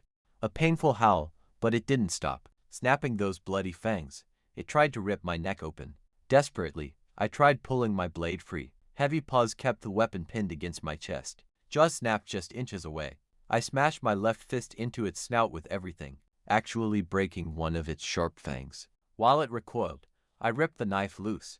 The beast stumbled off to my left. I scrambled up, gripping the hilt with both hands, hammering the heavy blade right into its skull. Didn't matter which side connected. Absolutely no room for mercy here. It was either my life or the beast's. Finally, it went limp. Its skull split open from my brutal blows. Dark blood pooled quickly in the white snow. I crept closer, slitting its throat wider to fully drain the carcass. No movement. It was dead for good. I collapsed onto the snow, wheezing, shaking, drenched in freezing sweat. Nearby, my trembling mule stood frozen. Branches lay snapped where it tried to escape. It just stared at the bloody weapon, terrified I might turn on it next. I decided against heading east to hunt for deer dens. With this giant wolf hunting around here, every herd would have run off already. But wait, look over there. Bright yellow fur catches my eye, peeking out from behind a close pine tree. Walking over, I find a dead yellow sheep, throat torn open, back legs completely mauled. Yet the carcass is fresh, a very recent kill. The predator hadn't even eaten before spotting me. Greedy thing wanted a second course instead. I let out a dry laugh, kicking the carcass. Greedy bastard. I tossed both beasts onto the cart. Perfect haul. I threw on the firewood and headed down the mountain. No other wild beasts had shown up during the fight, so the area was probably clear now. I took the exact same route back, moving steadily, keeping my panic down. By noon, I finally made it off the mountain, and was heading for the north road back home. Siqing had already run down to that road, twice, searching for me. My sister-in-law's face was tight with pure worrying. Ying kept telling her I was late yesterday too, trying to help, but the nosy neighbor women kept circling. Shujin and Wang Beisheng stood right by the fence, making nasty comments about how I probably would not make it back this time, claiming the wolves would get me. My sister-in-law just could not take it anymore. She told Ying to let my brother know, then grabbed both kids, and walked all the way to the north road, right past the western edge of the village. But when she arrived there, she realized she was not the only one watching. Half the village was scattered all along the street, just pretending to chat, but they were all staring west in the same direction, waiting to see if I would return with another load, or never return at all. Seriously, half the village was standing around, pretending they were not watching the western road. But every single one of them was waiting for my return. Groups of men huddled on corners, whispering that I had been eaten by wolves, and the women gossiped over fences. Team leader Lu walked right up to my sister-in-law and told her to stop worrying. I was a grown man, I would be fine. but honestly, I could tell even he was not completely sure. My poor sister-in-law had already made 3 or 4 trips to the North Road with the kids, while my brother lay in bed going absolutely crazy, ordering Siching to go stand watch right at the western end of the village. Our neighbor, Bai Shujuan, was leaning right against her fence. She loved every second of his family's panic, even suggesting they send a search party before the wild wolves finished him off. Then, he rolled in a cart packed with pine logs. Just like yesterday, his mule slowly plodded along, sitting on top like it was absolutely nothing. His sister-in-law came rushing out without even wearing her coat. His brother chased after her with it. His brother finally breathed again. People quickly crowded around the gate. Old man Zhang from the front street asked where he found all this wood. Everyone went completely silent, waiting for his answer. He just gave them the same old response. Just somewhere up on West Mountain. He didn't know the exact spot. Wang Baishang rolled her eyes, scoffing from behind her fence, muttering that he just didn't want to share. Another neighbor spoke up loudly, claiming he couldn't even find that place without his friend leading the way. He just smiled and stayed quiet. Honestly, his confidence is unmatched. He let them think whatever they wanted. Then, Bai Shujuan called out from her perch on the fence, mockingly asking if he ran into any wolves up there. His sister-in-law's face instantly went dark. She was ready to snap, but he spoke up first. Actually, yeah. Hearing this, his sister-in-law spun around in absolute panic, reaching out to check him for injuries. But before she could get close, he swept the pine branches right off the top of the cart, grabbed the dead wolf right by the legs, and dumped it straight onto the ground. It hit the dirt with a heavy, bone-chilling thud, and everyone instantly jumped back. His sister-in-law grabbed him, shielding the kids behind her. The gossiping neighbors screamed and bolted straight back into their yard. He casually kicked the beast a few times to prove it was dead, and calmly told everyone to just relax. His sister-in-law checked him from head to toe, searching for wounds, but he insisted he was fine. After all, the wolf's leg was already broken beforehand. I only fought it because it was quite weakened. Then I dragged that yellow sheep off the cart too. The wolf had only just killed it, and get this, it targeted me before even eating. Greed costed everything. The neighbors stared in complete shock. Old Zhang inspected the crushed skull and muttered. It had clearly been hacked to death with a heavy blade. No bullet holes anywhere. Old Shin gave me a thumbs up, saying, a wolf almost killed a guy named Sanbiasi last month, right here in our village. Others whispered they would be too paralyzed to move if they saw one. I shrugged. A single wolf really isn't that scary. But Sujin snapped that I was just lucky. She stomped back inside and slammed her door shut. The other gossiping women quietly slunk away too. But I noticed some men at the back of the crowd, quietly slipping away, straight toward team leader Lu's house. Sure enough, old Yang told me the news later. Over 20 people had rushed to Lu's place, desperately trying to borrow carts. I mean, they were literally fighting in his yard. But I didn't need one anymore. 2 loads was plenty. I told old Yang I was completely done with that mountain. Back home, I sawed the thick branches into logs, while my sister-in-law and the kids stacked everything up. She asked if I was truly okay. I explained that the beast had a broken leg and gashed eye. It was already half dead when it found me. She warned me about Sanbiasi, who ran into savage wolves last month and nearly lost his leg, begging me never to go back. Inside the house, my injured brother nearly sat bolt upright the moment he saw me. Carrying that massive wolf inside felt like a complete miracle, if he had actually managed it. My sister-in-law quickly told him the entire story. How I killed the wolf and stole its fresh kill. My brother tried to warn me to stop heading up that mountain, but I quickly cut him off. My old co-worker's dad taught me how to handle wild beasts, and I definitely wouldn't jump in without knowing exactly what to do. My sister-in-law shot my brother a sharp look, begging him to push harder, but he backed down, just telling me to be careful. She glared, totally wanting him to bend the whole trip. Instead of agreeing, I immediately started skinning the wolf. Then it hit me. The big storage crock in the shed was completely full. I had already packed the rabbits, fish and venison in yesterday, and the deer legs were literally hanging from the ceiling beams because nothing else fit. Now I suddenly had a whole wolf and sheep too, and leaving meat outside was incredibly risky, with wild wolves prowling the village. Do we have a scale? I asked. That storage crock out in the shed was completely packed with rabbits and fresh fish, venison, absolutely everything shoved in there.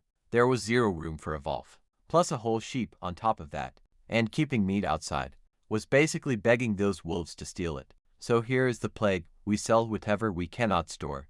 I laid out the whole plan to my family. We keep the prime cuts like ribs, hind legs, and loin, and sell the rest off.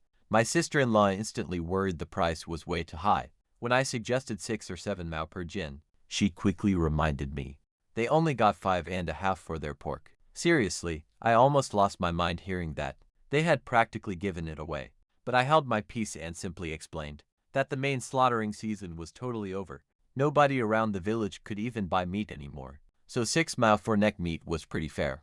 And 7 for premium cuts, since the county charged 7, meaning we were not overcharging anyone. I quickly skinned the wolf and sheep, and in no time, my sister-in-law was already chopping the wolf meat into blocks. As I butchered the sheep, making clean, perfect cuts right through every joint, she compared her rough, jagged pieces to mine. She felt pretty bad, but I said it was fine. Then, I sawed off the horns to keep. Then, we laid everything out. I grabbed a wolf leg for team leader Lou, but decided to finish the butchering first, so we'd be ready for the crowd.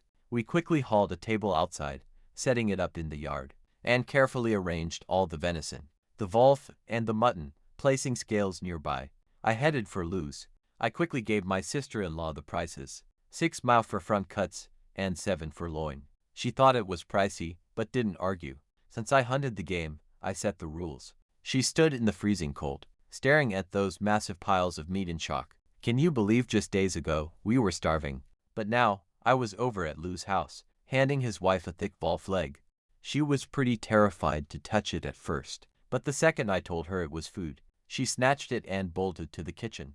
Lou scolded her, but there wasn't much he could do. He mentioned that both carts had been borrowed, and a swarm of people had rushed over. After seeing my haul, I told him I wasn't going back up tomorrow. Anyway, I asked to use the village loudspeaker. He just grinned. Hearing that I wanted to announce a meat sale, he practically ran straight to the speaker room. Before long, his voice was crackling loud across the village. Attention, Fong Deming's family is selling mutton, wolf meat, and venison for 7 mao a jin. He repeated the call 3 whole times. I bolted straight home. By the time I rounded our street corner, folks were absolutely everywhere. My sister-in-law and the kids were busy weighing and selling. And look at this, the rush started before I got back. A massive crowd was already packing the yard. Returning home, my sister-in-law was completely overwhelmed. She had never seen this many customers at once, unable to hear what anyone actually wanted, and she could not stop people from grabbing the meat with their bare hands, so I squeezed in and took over. I yelled at everyone to back up and line up one by one. Old John went first, 3 jin of sheep rump for 2 yuan 17. Team leader Lou arrived and roared at everyone to form a proper line. After that, things went much smoother. Most buyers only bought 1 or 2 jin. Some wanted just a few liang, but the crowd was huge. The meat was vanishing incredibly fast. Then Shindafa, Yuan's own father, walked right up with his big, yellow-toothed grin, asking me for a discount. Since we were practically family, I shut him down right in public, announcing loud and clear that Yuan and I were finished, since he did not want his daughter marrying me anyway, and I still need to go find myself a wife. Seriously, what relationship was he even talking about? Instantly, the crowd started whispering. Flushed red, he ran off empty-handed. Smiling quietly, my sister-in-law leaned in. If I was officially completely done with Yuan, I confirmed we were definitely over, and I would not let her father squeeze us for cheap discounts. After demanding all those ridiculously expensive bridal gifts, Mrs. Shushan arrived pretty late and tried to buy sheep loin for only 6 mao, instead of 7, just being neighbors. I told her 7, not a single fun less. She paid up, grumbling that I had 0 human feelings. As she walked out, Chang Yushin appeared, that big guy wearing the heavy army coat. He was not after the meat. His target was actually buying the pelts, offering 7 mao per jin for the animal skins, trying to grab a deer hide worth over 10 yuan. I almost laughed right in his face. My answer was that those skins were absolutely not for sale. Then he started asking about the sheep head. I told him sure, 7 mao a jin, but when I brought it out, he saw I'd already sawed the horns off. His face completely fell. He said never mind and left. My sister-in-law was confused. What's that about? She wondered. Why would someone want horns and skins but no meat? I told her I'd explain later. Too many people around. In less than half an hour, everything was gone. The people at the back of the line left, empty-handed, and Lou headed out. We dragged the table inside. The kids collapsed onto the bed, running back and forth constantly, handing out meat and working the scale. My brother asked if we'd really sold it all. My sister-in-law beamed. She said I was right. We didn't even have enough to go around. I sat down and started butchering the legs. We kept for ourselves. My pockets were stuffed with crumpled bills. I hadn't even counted yet. I told the family we'd try wolf meat for dinner. None of us had ever tasted it before. Then my sister-in-law remembered and asked me again. What did he really want with those skins and sheep horns? My sister-in-law asked about Chong Yushan and those pelts, so I explained it to them. A single deer hide could sell for over 10 yuan, and that greedy guy tried to buy the whole thing by the jin for 7 mao. That guy almost robbed us completely blind, and then flipped it for a massive profit. Sheep horns are valuable medicine. You scrape off a bit, dissolve it in hot water, and it cures fevers and colds in kids. That's why he wanted the head, and why I'd sawed the horns off, before selling the rest. My brother asked how I knew all this. I almost said I'd seen it on short videos, but caught myself instantly, and credited my imaginary friend's dad again. I asked my brother if Old Yan really knew nothing about pelts and medicinal herbs. My brother just laughed out loud. Old Yan only knows how to shoot things. He kept the good skins and tossed the bad. Never sold any. Plus, he knows zero about medicine. Back when Zihu got a childhood fever, the old man completely lost his mind. Honestly, that sounds pretty hard to believe. 3 generations of hunters, and he misses basic mountain remedies. I figured Old Yan was just hiding his knowledge. Regardless, that fine rifle is totally wasted on him. Next, I grabbed some lungs, a liver, and some intestines for Old Yang at the stable. He immediately scolded me for bringing so much, saying he still had deer meat and fish left over. I had to explain they were for his mule, not him, but he got pretty offended. He insisted that cleaning and washing them out makes a perfectly fine meal. There was no way he would waste it on animals. Back in my past life, I just agreed, since I only ever fed lungs to my dog. Then, Old Yang pulled me aside with some news, right after I left Lou's place. Folks literally started a bidding war over those carts, with some offering nearly 50% more than the regular price. Lou got absolutely furious, and forced everyone to pay the standard rate. But Old Yang warned me that my prices might go up next time. Back home, I washed the organs out in the yard to keep the heavy smell out of the house. Before bringing them inside to cook, my sister-in-law put the sheep liver on the stove to boil. But get this, while I was busy, my brother and his wife were having a quiet talk. Without me knowing, she had already told him all about how I shut down that guy Yuan and his father at the meat sale. Both of them were absolutely thrilled I was finally done with her.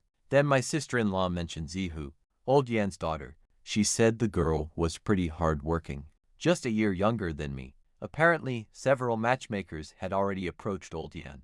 Over the summer, we needed to move fast before someone else snatched her up. My brother agreed, saying if I finally settled down, he could face our late parents in the afterlife with a clear conscience. My sister-in-law's smile instantly froze when she heard those words. He was still thinking about dying.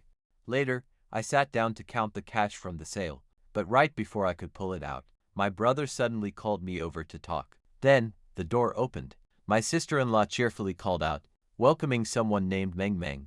I paused. Meng? Yes, that was Meng Meng, the village doctor's daughter. Seriously, what was she doing here? My sister-in-law called for me to come out. Young Meng Meng, the village doctor's daughter, was indeed standing right at the door, with about a dozen other young folks from the village, including, I noticed, Kun Yuan hiding behind someone in the back. Meng Meng was the local kid leader, tough, loud, absolutely nothing like her cute name.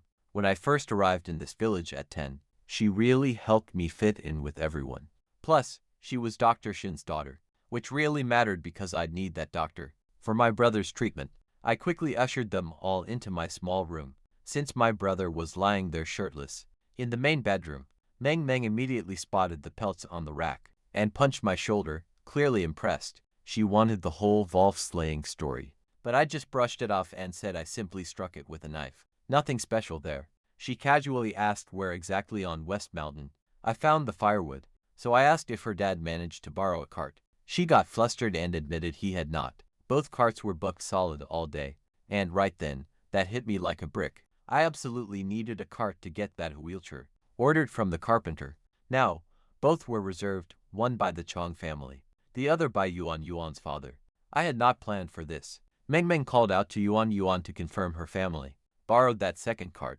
Yuan Yuan was just hiding in the corner, trying to stay invisible. Her father had sent her to sniff out where I got the wood, but after our breakup, she had not wanted to come until she heard the rumor. I made dozens of yuan selling wild meat in a single afternoon, enough for 2 watches. She tagged along, hoping to spy on our location and somehow wiggle her way back into my good graces. But I gave them all the same answer.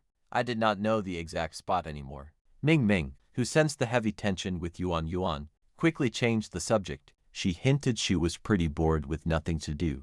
And honestly, that was the real reason she visited. She was looking for some direction. But before we could discuss it, Siching yelled out that dinner was ready. Once they left, we dug into wolf leg and sheep liver.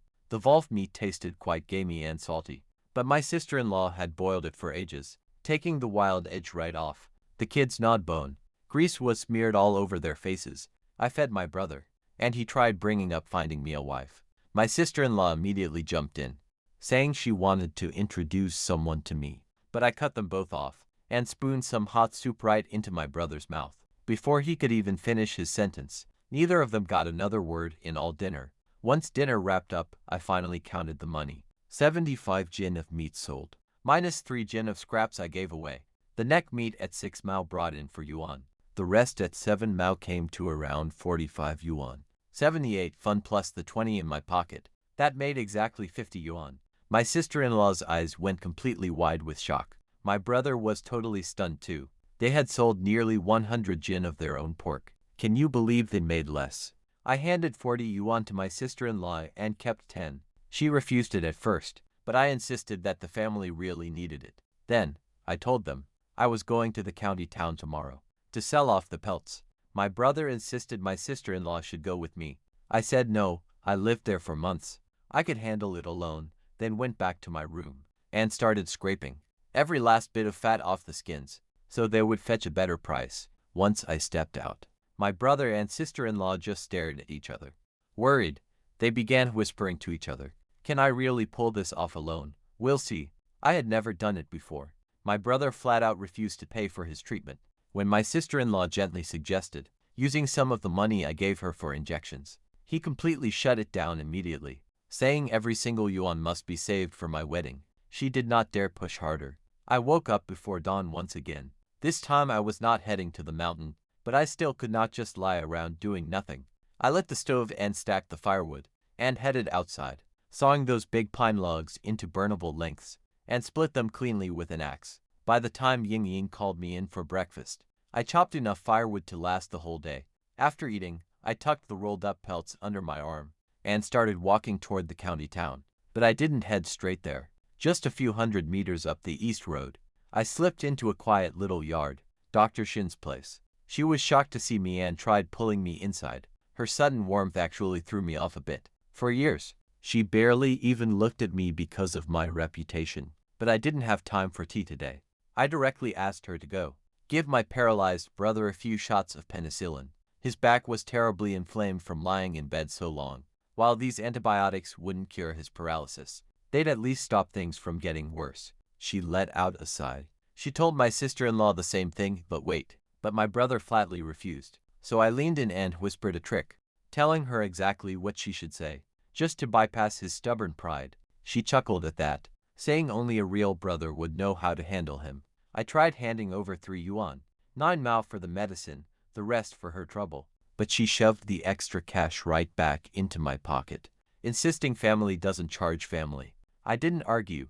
Just then, Ning Ning stepped out and apologized for bringing Yuan Yuan along with her the night before. She admitted she hadn't known we'd already split. I calmly told her it was fine and quickly left before she could ask anything else. Behind me, I heard Dr. Shin telling Meng Meng to get dressed, grab her medicine bag, and tag along to practice giving injections. Meng Meng groaned but didn't dare to refuse. I smiled to myself. So this was when Shin started training her young daughter to become a doctor. In my past life, by the time I finally returned to the village with money, I quickly shook off the memory of Meng Meng. Heading north, I passed your uncle and aunt. They were heading west, carrying a heavy saw and knife, bickering the entire time. off to the mountain to gather some firewood. It was already pretty late morning.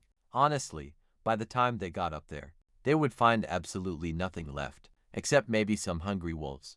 But that was not my problem. I needed to focus. These pelts should fetch decent money. But what my family really needed was grain. We were almost completely out. Here's the catch. Buying grain required actual ration tickets. And we had absolutely none of those. My sister-in-law would have used them already. There was still hope. I remembered a guy running a black market setup. In my past life, he got busted. At the end of this year, if he was still around, I might actually get grain without any tickets. Clutching the heavy pelts tighter, I quickened my pace toward the county town. First, I stopped by Dr. Shin's house on my way to the county and told her exactly what to tell my brother. I knew he would refuse treatment just to save money, so I handed her my secret weapon. Tell him if he refuses the shots, I will split our household when I get back, and he can fend for himself. 3 yuan for 3 days of penicillin injections. She tried to only charge me for the medicine, but I insisted on paying her properly. She shoved the extra change right back in my pocket. Sure enough, when she arrived at the house, my brother threw a massive fit, saying my money should not be wasted on him. My sister-in-law tried desperately to convince him. He even asked if the medicine could be returned. Dr. Shin nodded, but then delivered my ultimatum. If he refused the needles, I was moving out on my return. He went silent, while my sister-in-law tried not to laugh. Meng Meng. She only came to practice giving shots. She had to cover her mouth. My brother lay there fuming but kept quiet. My sister-in-law pinned his arm down and that was that. Walking toward town, I sneezed twice and grinned. Like the saying goes, one sneeze means someone is thinking of you. To mean someone is cursing you. Yep, definitely my angry brother. It took me nearly 2 hours to reach Lin County.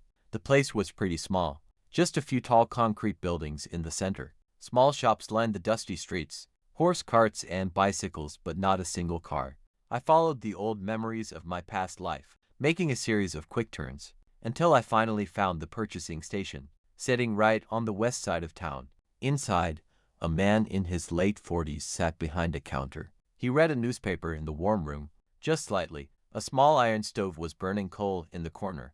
The man spotted my pelts immediately. I laid them out, 1 deer skin first, then a sheep skin, a wolf skin, and 3 rabbit hides. Wow, he was impressed right away. Especially by that pristine wolf pelt with 0 bullet holes, just some knife marks on the skull. He said he'd been working there 8 years, and had never seen anyone hunt a wolf with a blade. He began grading the hides one by one. The damaged rabbit hide was 1 yuan 50. The 2 perfect rabbit hides, brought to yuan total. The deer skin was small, 12 yuan, though a larger one would fetch 15. The sheep skin was also pretty small, 16 yuan, and the wolf skin was near perfect, 30 yuan. Then he asked what I thought. The offer was fair, 3 rabbit skins for 5.50, deer skin 12, and sheep skin 16, 30 for the wolf, totaling 63 yuan and 5 mao. The bear was seriously impressed. He said in 8 years, he had never seen anyone kill a wild wolf with just a knife. He literally told me to come back anytime. He shared his schedule and promised me top prices, with the cash from yesterday's meat sale, and what little was left. After buying my brother's expensive medicine, I had just over 70 yuan resting in my pocket. That was more cash than my family had seen in ages. But get this, I couldn't buy whatever I wanted. This was 1980, so you needed ration tickets for grain. Then, I remembered a black market ticket seller from my past life, a guy known as Zhang the Cripple. He operated out of a tight alley behind the bookstore. His partner, Old White the Mute, had already been locked up, and Zhang himself would get caught in just a few weeks. But right now, his shady business was still open. I quietly knocked on his black-painted door. He was cautious, quickly checking the alley before letting me inside. Once I dropped Old White's name, he finally relaxed. I bought enough ration tickets for 10 jin of white flour, 10 jin of rice, and 10 jin of corn flour. Plus, a sweet sugar ticket cost me 2 yuan. 70 fun for just the tickets. Then, next, I headed to the department store and started shopping. Rice, 10 jin, 2 yuan. 50 fen more including the ticket. White flour, 10 jin, 1 yuan 70. Corn flour, 10 jin, 1 yuan. Salt, 5 jin, 65 fun. White sugar, 1 jin, 78 fun. Soy sauce, 2 jin, 40 fun. 2 bars of soap, a pack of matches. Then, I stepped into the clothing section. A thick red padded coat for my sister-in-law. 10 yuan. She had been wearing the exact same dirty coat since I arrived. Cute little rabbit gloves for Yinging. 3 yuan for the trendy kind. Cotton gloves for Setching. 1 yuan 50. Brand new school bags for both kids. 3 yuan each, and 2 boxes of red tassel crayons for Yinging. 16 fun and 2 jars of Winziki and Hong skin cream. For my sister-in-law, 60 fun total. That stuff actually worked better than most modern moisturizers. I still had 39 yuan and some change left. I looked around for a pretty big plastic barrel to store all my frozen meat. The clay crock at home was full, and everything else was already hanging from the ceiling. But back in 1980, plastic barrels did not exist. Then I spotted a pretty big industrial iron barrel sitting in the corner. 50 liters at least, with some plastic sheeting nearby. I smiled and walked over to the old cellar. Line that iron barrel with plastic, fill it with meat, and store it outside. That would work beautifully. With the pelt sold, I had cash in hand and headed for the store. But first food. I had not eaten since dawn. Luckily, I found a Statron restaurant, and bought 2 pork and sauerkraut buns, 50 fun each. One bite, and honestly, my jaw just dropped. They had way more meat than sauerkraut. Juicy, fatty pork exploded with every single bite. I absolutely inhaled both in seconds, then ran back to buy 10 more for home. For the kids, I bought a 9 yuan iron bucket, and 6 meters of plastic sheeting for 20 fun. My absolute genius storage hack. Since our clay crock was full, I got the owner to give me 2 burlap sacks, along with a wooden board and some rope. Loaded everything right in there, dragging it home like a makeshift sled over the snow. At a small shop along the way, I picked up 41 fruit candies for the kids. That cost 41 fun, leaving me with 23 yuan 50. The trip back was way faster than going. I alternated between walking and jogging, and that snow-covered road made pulling my loaded bucket surprisingly easy. An hour and 10 minutes from the county border, I was finally back in the village. As I passed through, I noticed several people standing near the west end of the village, staring anxiously down the north road. A couple rushed right past, frantically discussing cart reservations. Get this, you had to book them 2 days early. That hit me like ice-cold water. I needed a cart day after tomorrow to get my brother's wheelchair from the carpenter. If I didn't book one right now, it could take weeks. I dropped my bucket in the yard. Without even opening it, my sister-in-law ran outside, firing off a dozen questions. What was in the sacks, and why the iron bucket? I promised to explain it later, and sprinted straight toward the team leader's place. But when I finally reached the west end of the street, something was wrong. The road was empty. Instead, a massive crowd was packed around Lou's front gate. I was too late for the cart, but suddenly, old Yang grabbed my arm and pulled me away. What are you doing? Go home. He quickly told me what had happened. The Jung brothers, Yushin, Yuming, and Yuching, had gone up the mountain today. They found absolutely zero firewood, but Jung Yuming found wolves instead. He got mauled and was inside Lu's house right now, getting patched up, bleeding absolutely everywhere. Wolves, are you sure? I asked, even though I already knew the grim answer. I saw the tracks myself. Those mountains were absolutely crawling with them. Old Yang quickly explained the whole mess. All 3 of those Jung brothers had gone deep into the mountains and walked straight into a massive wolf pack. Yuming got mauled badly, and if Yuching hadn't sprinted back to get help, all 3 of them would have died up there. They brought Yuming back on a cart, bleeding through his bandages. I felt pretty bad for them, but I still needed a cart, not to gather firewood, since I had plenty of that. I needed to pick up my brother's custom wheelchair from the carpenter to reach Little Poplar Gulch the day after tomorrow. If I did not secure a cart right now, it would take weeks. So, I shoved past the crowd into Lu's yard. But the moment I asked to borrow a cart, everyone stared, and Lu immediately tried to talk me out of it. Then the local women started chiming in too, with Shujin and Wang Beisheng acting all worried, though they secretly hoped I would go get myself killed. Lu snapped, yelling if they had already forgotten that I just sold them meat at a fair price yesterday. I quickly pulled Lu aside and whispered to him, explaining that I was not actually climbing the mountain. I ordered a special wheelchair for my brother, built by the carpenter near Little Poplar Gulch. No deep forests, and zero wolf territory. His tense face relaxed, and he quickly handed over the slip. But outside, the village gossip mill was already spinning. Folks could not believe I borrowed another cart, especially right after that brutal mauling. Even old Yang scolded me, until I explained I was only picking up a package, not climbing the dangerous mountain. I told him I would leave before dawn. Since wolves do not wake up that early, he thought it over, laughed, and admitted that I had a pretty good point. But the part one did not hear until later chilled me right to the bone during my cart ride home. The Chong brothers were plotting. Yushin was absolutely furious at his brothers for scheming behind his back. Then, Yuching brought up the wolves, saying they had to find a way to hunt them down for revenge. Yushin snapped back that they only had simple knives, and what they truly needed was a real gun. Then he said something that will absolutely turn your stomach. He had been trying to secure Old Yan's hunting rifle for 6 months. His twisted plan was to marry Yuching off to Old Yan's daughter, Zihu, not because he actually cared about the girl, but solely to get his hands on that rifle. Yuching protested, saying Zihu's father had already rejected the matchmaker, and he barely knew the girl anyway. Yushin's response was ice cold. If she refuses to cooperate, just find a chance to force yourself on her. Then we will see if Old Yin still says no. Once home, I set up the iron bucket in the shed, right next to the big crock, lining it with plastic sheeting. I put the wolf legs at the very bottom, with the sheep legs resting on top, and covered it with a clean board. Now we had plenty of room for whatever I brought back next. My brother instantly started nagging me, the very second he saw those bags, complaining that I was wasting money instead of wedding savings. But my sister-in-law quickly told him to quiet down. It was my money anyway. Watch this. I opened the sack and pulled stuff out.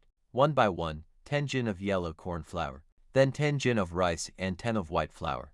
My sister-in-law's eyes went completely wide. She hadn't told me we were almost completely out of grain, but I had already figured it out myself. She asked how I bought it without any ration tickets, so I told her I'd found a ticket seller at the black market, which was true enough. Still, she complained that the rice and white flour were way too expensive. I told her the kids needed proper nutrition. Then came salt, soy sauce, and sugar. She groaned at the high sugar price. Next, I pulled out 10 meat buns, bought straight from the state restaurant, promising they were practically packed with meat inside, and we would heat them up for dinner. Then 41 fruit candies. Yin Yang grabbed the bag, handing 6 to Seching. The boy unwrapped one and ran straight to my brother, stuffing it right into his mouth first. Then he handed one to my sister-in-law, one to me, and only then ate one himself. Seriously, what a great kid. I opened the second sack. Brand new gloves, a pair with adorable fabric rabbits for Ying, and plain cotton ones for Seching. Both kids instantly lit up. Ying held hers like they were made of solid gold. Seching had never owned anything brand new. That was no cheap hand-me-down.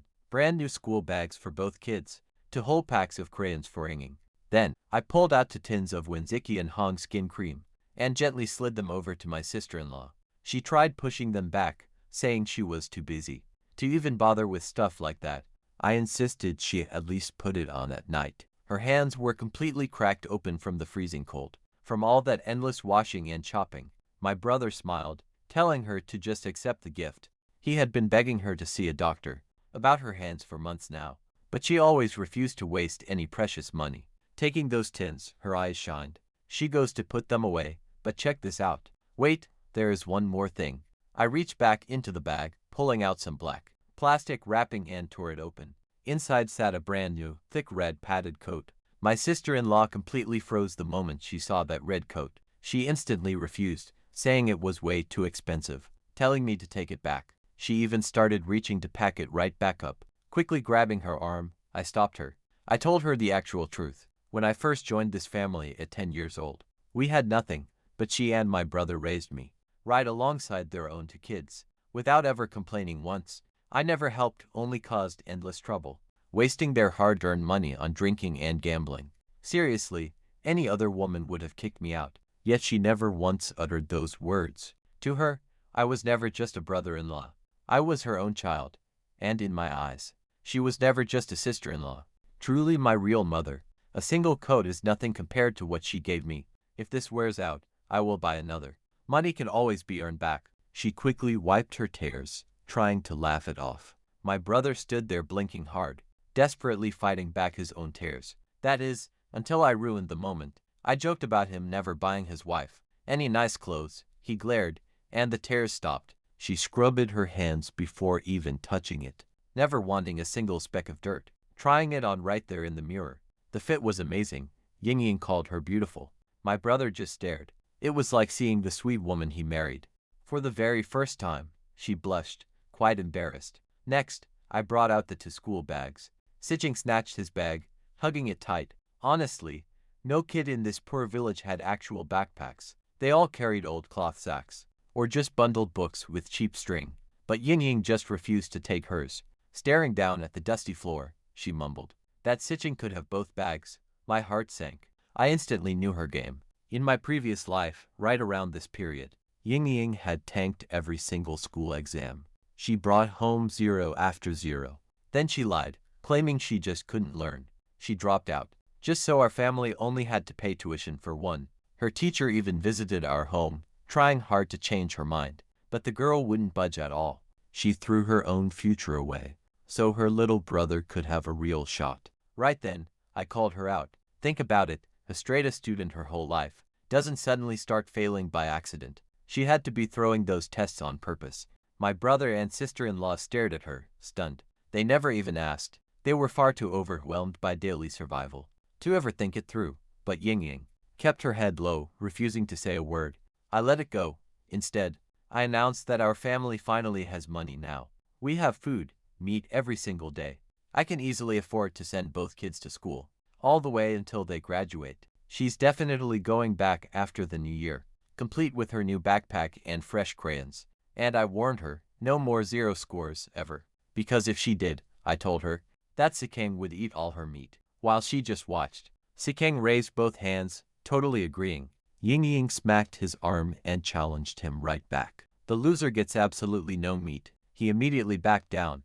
She quickly opened her bag, finding 2 boxes of premium crayons hidden inside. Her eyes went wide. She absolutely loved drawing. She used to sketch everything around the house with pencils, and her drawings always looked so realistic. My brother and sister-in-law always used to say that she'd grow up to be an artist. My sister-in-law looked so confused. She didn't get how I even knew she loved drawing. The old, selfish me had never paid attention to anyone. But get this, she had no idea about my past life. In the quiet living room where I eventually died all alone, there hung a beautiful painting called The Dream Home. Ying had painted it herself, years after she grew up and became highly successful. It depicted a cozy little house filled with a family, my brother, my sister-in-law, Sicheng, and herself. But I wasn't in it. Ying clutched the crayons, completely speechless. She had wanted this set ever since she saw her school friends using them, but never dared to ask, tears streaming down her face. She thanked me, then quickly handed everything. The bag, the warm gloves, and the crayons to my sister-in-law to keep safe. Sicheng did the same with his new bag. My sister-in-law folded the bright red coat carefully, gently placing it on the top shelf of the cabinet. I insisted that she should wear it, but she said it was simply too nice for housework. She wanted to save it for outings. Then, she noticed I hadn't bought a single thing for myself. I told her I didn't need anything anyway. Once I went to put the heavy sacks away, my brother and sister-in-law began talking privately. My brother quietly asked her to bring up Zihu. They wanted old Yan's daughter as my match. She admitted she had forgotten. Then she pointed out 30 jin of grain. Wouldn't even last 5 people a month. She would borrow from neighbors if she had to. But she didn't want me knowing about it, telling them I hadn't rested in days. She simply couldn't dump more weight on me. My brother agreed, then turned and told her that she'd worked too hard for years. She just turned away and smiled. 12 long years of raising me, and honestly, it was finally paying off. I couldn't sit still, so I grabbed the axe and started splitting up all the pine logs we had hauled home. My sister-in-law came out and tried to stop me, saying I had been walking all day. But I kept swinging, and the kids came out, so the 4 of us worked until dark. We split every single log from both cart loads, stacking them neatly right in the yard, creating a wall of firewood taller than me, enough to burn all winter without a single worrying. That evening, young Sicheng asked for lamb ribs. My sister-in-law scolded him immediately, but I pulled the rack right out of the crock and handed it straight to him. She shook her head, saying I completely spoiled them. While she cooked, I noticed the fish scale jelly she had made from those saved-up fish scales. That got me thinking about heading back tomorrow. I had no slot, since both were booked, so I couldn't pick up that wheelchair just yet, but nothing stopped me from hitting the river. Here is the catch. Scooping fish with a hand net was incredibly slow. What I truly needed was a proper fishing net. Drop it in at night, pull it out by morning. Way more fish, and far less freezing. My older brother called me into his bedroom. He was holding a feather duster in his hand, making me pretty nervous when he told me to sit. I eyed that duster, saying I preferred to stand. Suddenly, my sister-in-law snatched it right away. He started nagging me about how it was time to settle down, and that he found the perfect girl right here in the village. That yin girl, but suddenly, our front door swung open. Andy Fong, my sister-in-law, jumped in surprise. Standing right there in the doorway was Yan Zihu herself. My sister-in-law practically shouted out Zihu's name, so my brother would hear her, and finally shut up about his matchmaking talk. Luckily, he clamped his mouth shut just in time. Zihu walked in, looking incredibly worried. Turns out, her father caught a bad cold 2 days ago. He went out without bundling up properly, sweated, and then caught a bad chill. He had been running a high fever ever since. Dr. Sean checked him and said it was nothing serious, but he still wasn't getting better. She wanted some lamb to help him build up strength, so she snuck out without telling him. Since he refused to let her spend money on meat, she stood there clutching a tiny handful of crumpled bills, just ones and tens of fun, and asked if we had any left from yesterday's sale. Naturally, my brother and sister-in-law both looked at me, since the meat was mine to decide on. But when they turned to see how I'd react, they caught me standing by the cabinet, grinning like crazy, like a total idiot, right? See, the moment Zihu mentioned her sick father, my brain went straight to just one thing. That legendary hunting rifle I'd been scheming over for days, trying to figure out how to get old Yen to lend it to me, and now, here he was, lying sick in bed with a fever. If I showed up with delicious food and real, genuine concern, that changed everything. My sister-in-law elbowed me hard before Zihu could even notice my ridiculous, stupid smile. I quickly snapped out of it, ran straight to the shed and grabbed our absolute best piece, a massive, meaty rear leg of a roe deer. When I brought it back, man, her eyes went wide. She softly said she only had a yuan or two, and couldn't afford this much meat. I told her to immediately put her money away. Her father had helped our family out plenty, ever since my brother fell sick. It was really the absolute least we could do, but she kept refusing, so my sister-in-law grabbed the leg from me, and basically forced it into Zihu's hands. Even then, she still refused. She said if she knew they would refuse payment, she never would have come here. That's when my brother stepped in. It is dark out, Sean. Walk her home and carry that heavy meat for her. I blinked. I actually planned to see old Yin tomorrow about the gun, but tonight worked just fine. My sister-in-law saw how fast I agreed, and she almost burst out laughing. She even told me to bring a knife for wolves. Zihu protested, saying she did not need an escort, but my sister-in-law quickly reminded her. Wolves had been spotted around the village lately. That shut her up fast. After we left, my brother and sister-in-law shared a little victory celebration. She laughed and told him he was totally blind. Couldn't he see? I clearly already had a massive liking for her. Why else would I give away our very best meat for free, then instantly jump at walking her home? My brother slapped his own forehead. You are right, his wife smiled. If things keep going well, they might be planning a wedding by spring.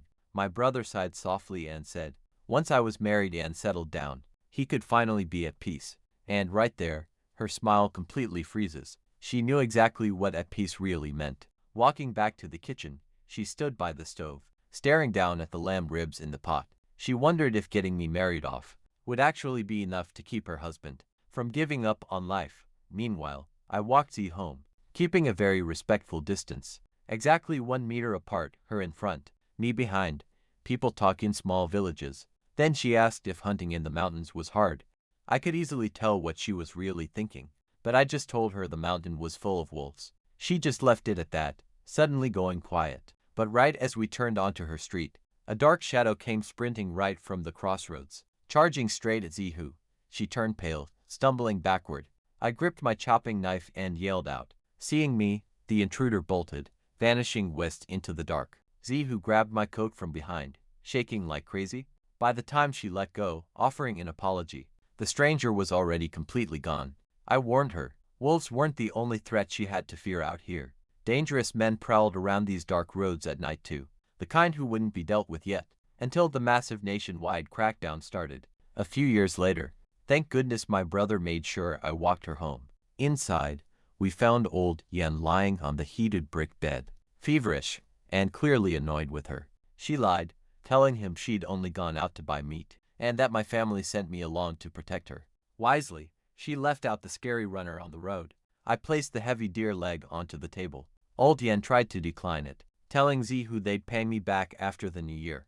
I insisted the meat was a free gift, just a small token for my brother's old friend. Smiling, I mentioned I also had a small favor to ask. Instantly, his expression hardened.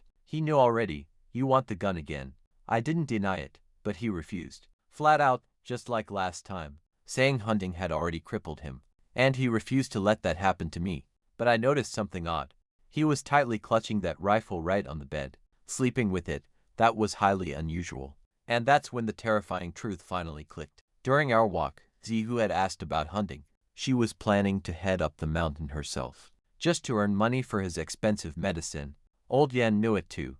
That's why he kept the weapon within arm's reach. Even while asleep, he was terrified she'd steal it and run off, because that's exactly how she died in my past life. She took the rifle, heading out alone, knowing absolutely nothing about the dark forest. The wolves tracked her down before rescue arrived. So, I switched up my tactics, telling him to really think this through. For now, it was just a cold. But what if it gets way worse later? He might be fine with just lying down and dying. But Zihu definitely wouldn't. She'd steal that gun behind his back and hike into those mountains alone. A girl who never hunted once, never faced a pack of hungry wolves waiting out there. He stared back, completely speechless now.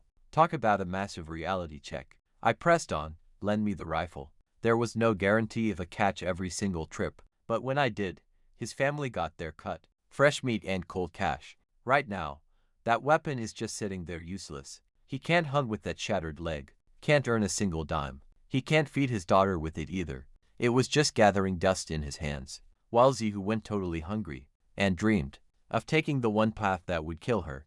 Old Yin sat there, stroking the metal barrel, fighting his doubts. I saw the hesitation, but he couldn't release it. It was his grandfather's ancient gun. He said no, claiming he could easily keep Zihu away from it. I almost laughed.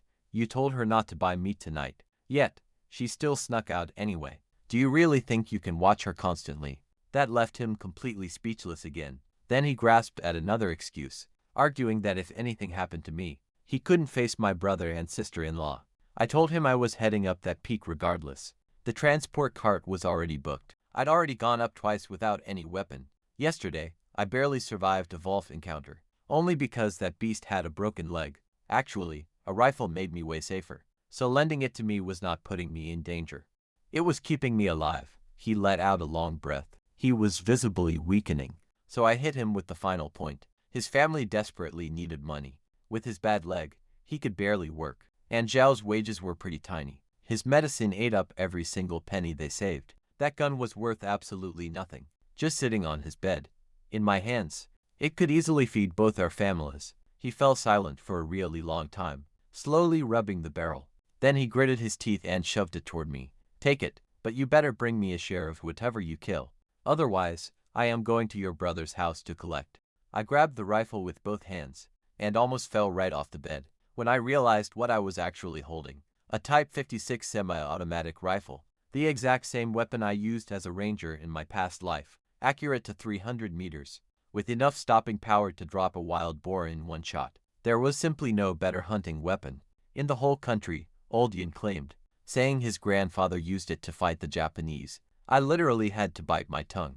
It was built in 1956, decades after that war ended, but I was not about to argue history with the man who had just handed me exactly what I needed.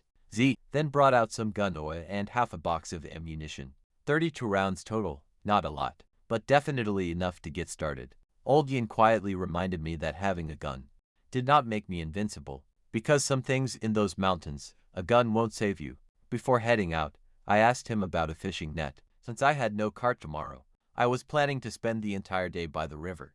Old Yin actually had one from his fishing days with my brother, so he told Zihu to dig it out and hand it over. She walked me out to the gate, speaking in quiet tones. She thanked me again for what happened back on the road, and pleaded with me not to tell her father. I told her I wouldn't do that, walking home with my rifle on my shoulder, a knife in one hand and a fishing net in the other, planning out my night. I'd eat some dinner then head to the East River, and set my fishing net under the ice hole. Fish are oxygen-starved during the winter. They would crowd toward any opening. By morning, the net would be completely full. I would pull it up early and haul the entire catch straight to the black market in town while the fish were still fresh. Fresh fish sold much faster and for more money. Tomorrow was definitely going to be a busy day. But then again, every single day since I returned had been packed, and I really wouldn't have it any other way. After I left, Old Yin scolded Zihu for sneaking out to buy meat. She felt pretty guilty about the whole thing. But then, now watch this, Old Yin said something important later. He had lent me that gun, partly to keep it far away from the Chong brothers. Apparently, Chong Yushin's wife had come by to propose a marriage to Zihu and their youngest brother, Yuching, but Old Yin had refused flat out, knowing they only wanted his hunting rifle. He called them greedy dogs, every last one, warning Zihu to be extremely careful, especially at night, warning that Yuching might try something, now that the wolves had brutally mauled his brother, making them completely desperate for a gun. He told her to lock the gate tight every evening and never step outside after dark. Hearing those words, Zihu instantly froze up. She was probably thinking about that dark shadow, the one that rushed her on the road, wondering if that had actually been Eugen. She stood frozen by the stove while the meat boiled. Her cheeks were burning hot, but she blamed it on the rising steam. Back inside the house, I was carrying the rifle. My sister-in-law completely froze up. She instantly demanded to know why I brought a weapon back. I just told her that Old Yen had lent it to me. Almost confessed that I basically tricked him, but I stopped myself just in time. She wanted to fight me on it, but I pointed out a gun was safer than trekking up the mountain, armed only with a chopping knife. She shut her mouth. You can bet she knew I was heading out again soon. My brother quietly called me into his bedroom. He was absolutely furious, but not because of the weapon. What about Zihu? He blurted out. I just walked her home, so what about her? The look he gave me, pure, murderous rage. Once I walked out, my sister-in-law sat right down beside him. They immediately started whispering back and forth. He was fuming. We sent him to win over a girl. Yet he comes home with a literal gun. She just told him to calm down, saying maybe I just had not looked at it that way. He snapped that there was nothing to think about, calling me a fool. We ate. We had lamb ribs and those hot meat buns I bought. Then I said it. I was going right back out to cast the big fishing net into the cold river. My sister-in-law immediately tried to hold me back, warning me it was pitch black and we already had enough fish. I said this was not for eating. My plan was to pull the net up at crack of dawn and rush the whole haul to the county market to sell. Selling fresh fish at the black market would make serious cash. Can you blame her? She asked if I was really selling fish out there. Both my sister-in-law and my brother, they desperately tried to talk me out of selling anything at that county market. My brother argued there was absolutely nowhere to sell fish up there, but I assured them the black market was crawling with buyers, arriving early with fresh fish. Unlike that frozen garbage the local shops sell, people would literally line up for it. My sister-in-law kept worrying about getting caught. I told her straight, I would be long gone before anyone came checking. Still, my brother wanted her to go with me. I said no, so he asked how I would carry everything. I told him simply, I would make a quick sled from branches and wire. Nothing fancy, just enough to drag across the deep snow. At dinner, my sister-in-law finally tried the meat buns. She took a bite, saw the rich pork inside and asked what they cost. Like an idiot, I said they were 5 mao each. And man, that silence was deafening. My brother wouldn't take another single bite. The kid stopped after just 2. My sister-in-law just sat there holding her bun, looking totally pained, since 10 buns meant 5 yuan. That amount could buy 50 jin of corn flour. I tried to save face, telling them the pelts had sold for over 60 yuan. Just the wolf skin was 30. That was even more than yesterday's meat sale. But the damage was done. 3 buns left untouched. I kicked myself hard for opening my big mouth. I really should have just said they were cheap. After dinner, my sister-in-law insisted on coming along to help me set the net, so I relented. She was totally right. More hands meant faster work. Ying Ying came along too, holding the dim oil lamp. I brought the rifle loaded with 10 rounds. Safety on, we slipped east through the quiet village. Ying Ying got nervous when the dogs started barking. Off to the southwest, my sister-in-law suddenly tensed up. The last time wolves invaded the quiet village, the dogs had barked from that exact same direction. I told them to relax, since we had a gun.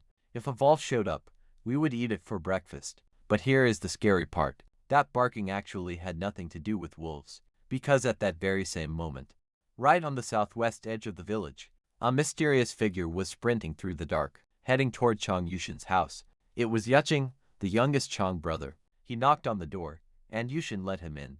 Yushin eagerly asked if it worked. No, Fangan completely ruined it. That shadow on the road that lunged at Zihu earlier tonight, that was actually Yuching, trying to do exactly what his brother told him to do.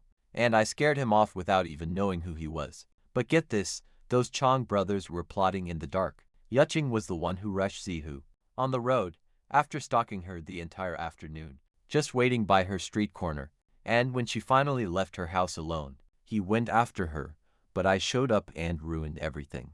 Yushin was absolutely furious, not just at me, but at everything.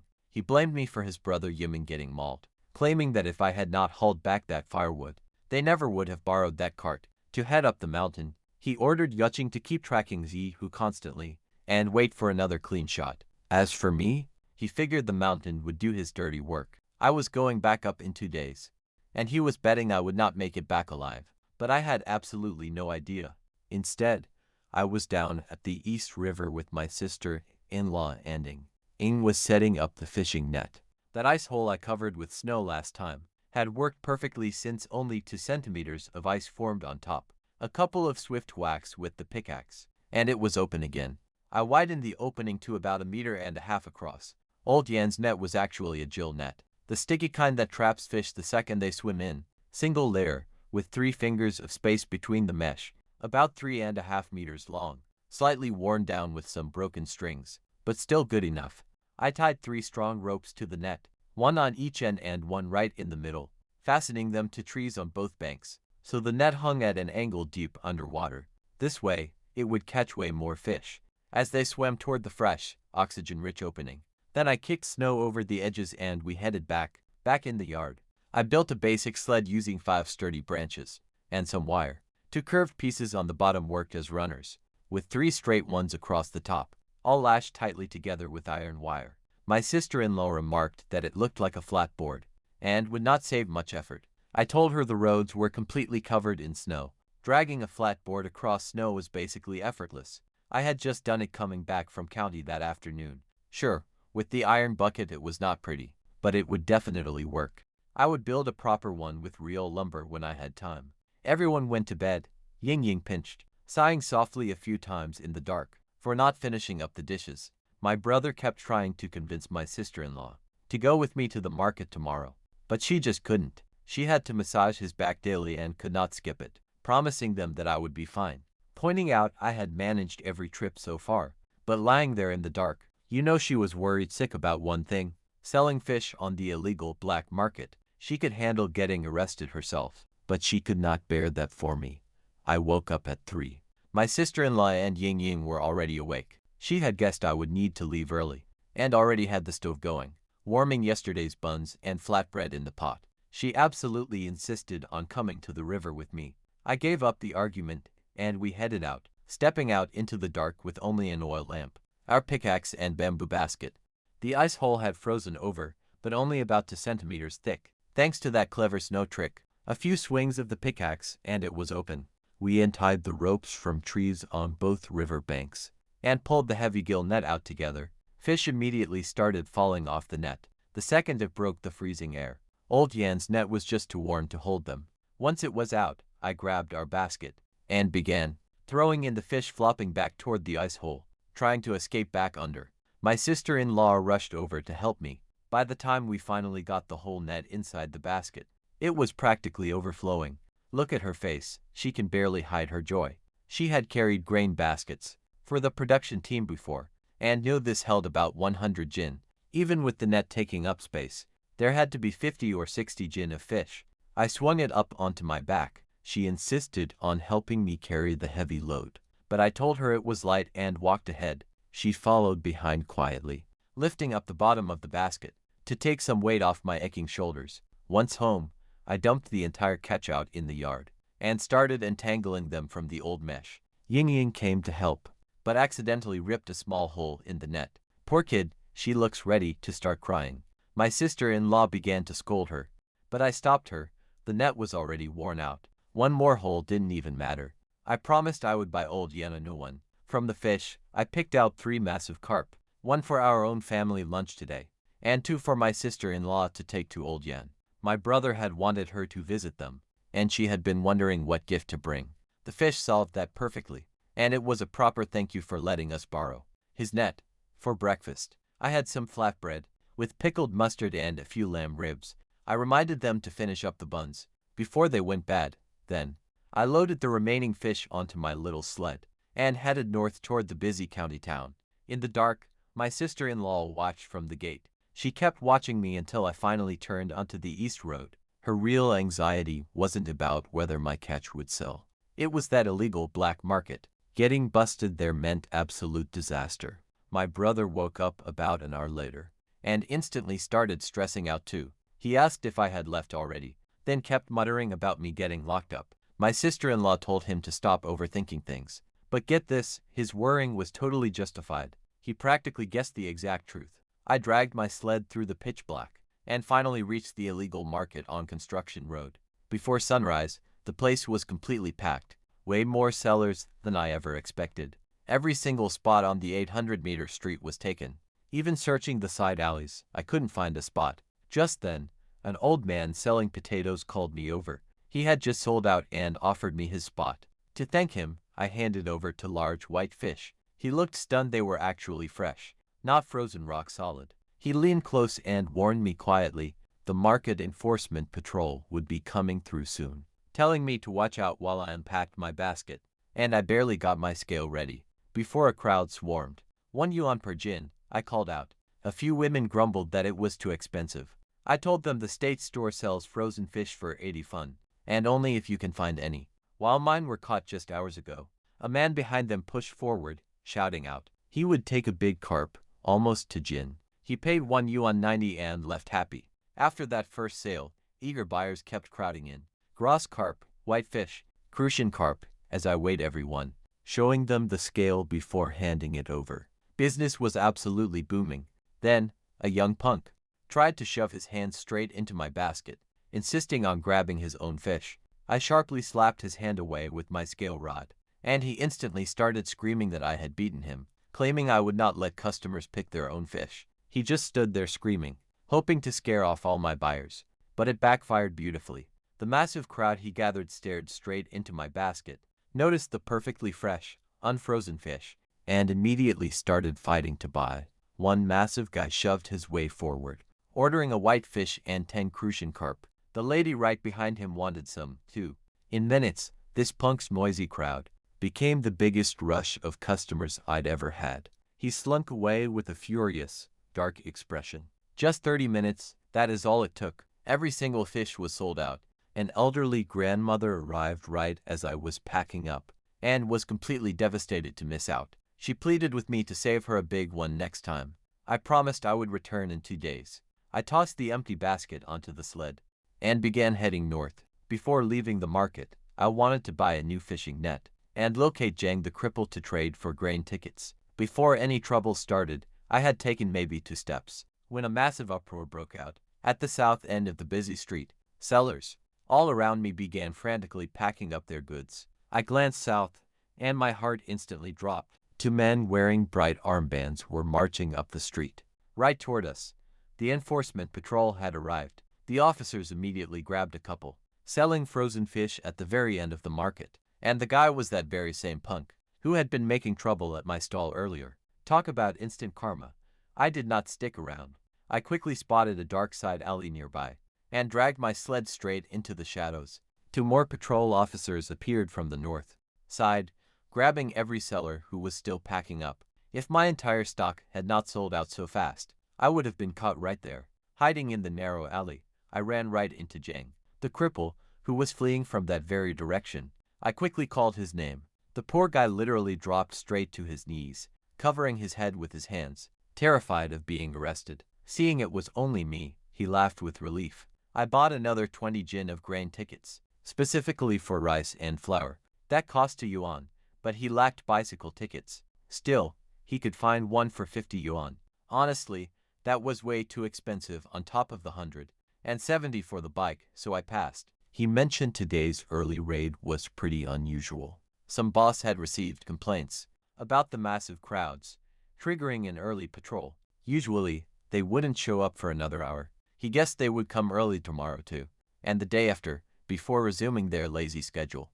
Once things calmed down, I urged him to be careful. He looked completely lost, asking if he really looked that much like a dealer. Ignoring that, I headed into the department store, buying 10 jin each of rice and flour. Just 3 yuan 20 with the tickets. Next, I went looking for fishing nets. The old man who sold me the bucket directed me toward the supply cooperative, just east of the main building. Before leaving, I spotted thin wire and some nails at his stand, buying a jin of wire and half a jin, each of 2 different sized nails. Paying 60 cents total, I needed these for a sled. Tomorrow, right after getting the wheelchair, I was heading out the back door, but then, I just froze. I walked over to the clothing section, staring at a black, thick padded coat on the wall. 8 yuan. My brother had not bought himself any new clothes in 5 whole years. He kept patching the same old coat, spending every single penny on our family. Tomorrow, he was finally getting his wheelchair. He would finally sit up and go outside again. For the first time since his paralysis, he definitely deserved to wear something brand new. I paid the clerk and had it wrapped. Then, I headed over to the co-op for fishing nets. I bought 5 towels and 3 rags for 5 yuan. 30. My brother and sister-in-law had been sharing the same worn-out towel for who even knows how long. Honestly, the kids' towels were just as bad. My sister-in-law never liked replacing anything, until it literally fell apart. I cleaned my basket, packed everything inside, and headed back to the co-op, just east of the department store. There, I bought 3 Jill nets for 9 yuan. One had a 4-finger mesh, and 2 were 3-finger mesh. One smaller net was to replace old Yan's net that I had ruined. With everything packed, I headed home. It wasn't even 9 yet. I'd be back before lunch. Meanwhile, my sister-in-law had just finished massaging my brother's sore back and left to visit old Yan. With the 2 carp I'd set aside, the old man was already up, leaning heavily on his crutch. The cold wasn't nearly as bad as Zihu feared. He grumbled about her telling everyone he was sick, and tried to send the fish right back, but my sister-in-law insisted they were from me. I thank you gift for his fishing net. Old Yan then mentioned I'd borrowed his rifle. My sister-in-law almost laughed out loud. She instantly realized what I was planning. If I brought the old man some hunted game, I'd have a perfect excuse to visit regularly, and every visit meant seeing more of Zihu. She didn't even need to play matchmaker. Talk about setting things up without even realizing it. Or maybe I did know. She couldn't tell. So, she decided to test the waters. She mentioned my job situation, watching Zihu's face for any concern, but nothing. The girl didn't flinch. Honestly, old Yan didn't care. He said making money and taking good care of family mattered way more than some factory job. My sister-in-law strolled home with a massive grin. But then, Dr. Shin arrived to give my brother his second shot. While she was there, young Si Chang accidentally blurted out that I went to the county to sell fish. My sister-in-law immediately smacked his backside the second Dr. Shin left. She was terrified that if old Yan found out I borrowed his net just to make money selling fish, it would look incredibly bad. Plus, Dr. Shin had the absolute biggest mouth in our village. Whatever she heard, the entire production team would find out in under an hour. And sure enough, before she even finished scolding Si Cheng, guess what? Team leader Lu walked straight through the front door. He said he heard I went to the county to sell fish. He asked when I left, and my sister-in-law's face went dark. Dr. Shin had barely been gone for 20 minutes. And yet, this gossip had already reached the west end of our village. Team leader Lu practically sprinted over, after hearing it from Dr. Shin, that I had gone to sell fish. He tried to act casual about the whole thing, telling my sister-in-law that at worst, I would only pay a fine, and that the county was packed with tight alleys to hide in. But honestly, even he did not believe his own words. My sister-in-law was not fooled either. She knew the reality. The black market had dangerous enforcement patrols, and getting caught meant facing some serious prison time. She desperately wanted to run to the east road to look for me, but Lu held her back, saying, if I had been caught, the authorities would have notified the production team by now. Long ago, the entire security system worked through the commune and local brigade. Any arrest would immediately trigger a phone call, and since no call meant I was likely fine, that reassurance calmed her down just enough to keep her inside. But she sat there, staring helplessly at the gate, neck stretched out, constantly watching for me. Meanwhile, Dr. Shin's infamous big mouth had already done its work, bumping into person after person on her walk home, and she blabbed about the fish to literally everyone. In less than the time to eat lunch, 80% of the village knew Yuan.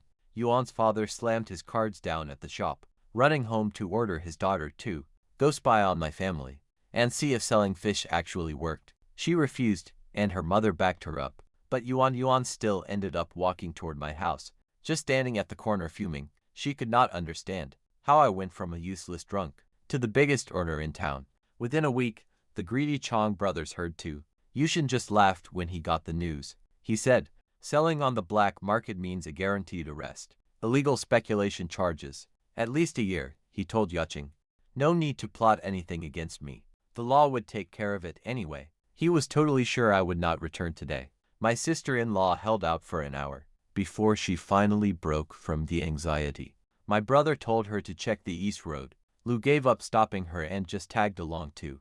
When they reached the crossroads, they found half the village already waiting there, lining both sides of the east road, everyone staring north, waiting to see if I would walk back free, or in handcuffs. Wait. Suddenly, Ying spotted me, a lone figure in the distance, pulling a heavy sled topped with a bamboo basket. My sister-in-law slapped her thigh in pure relief, and bolted straight toward me, with the kids chasing right behind.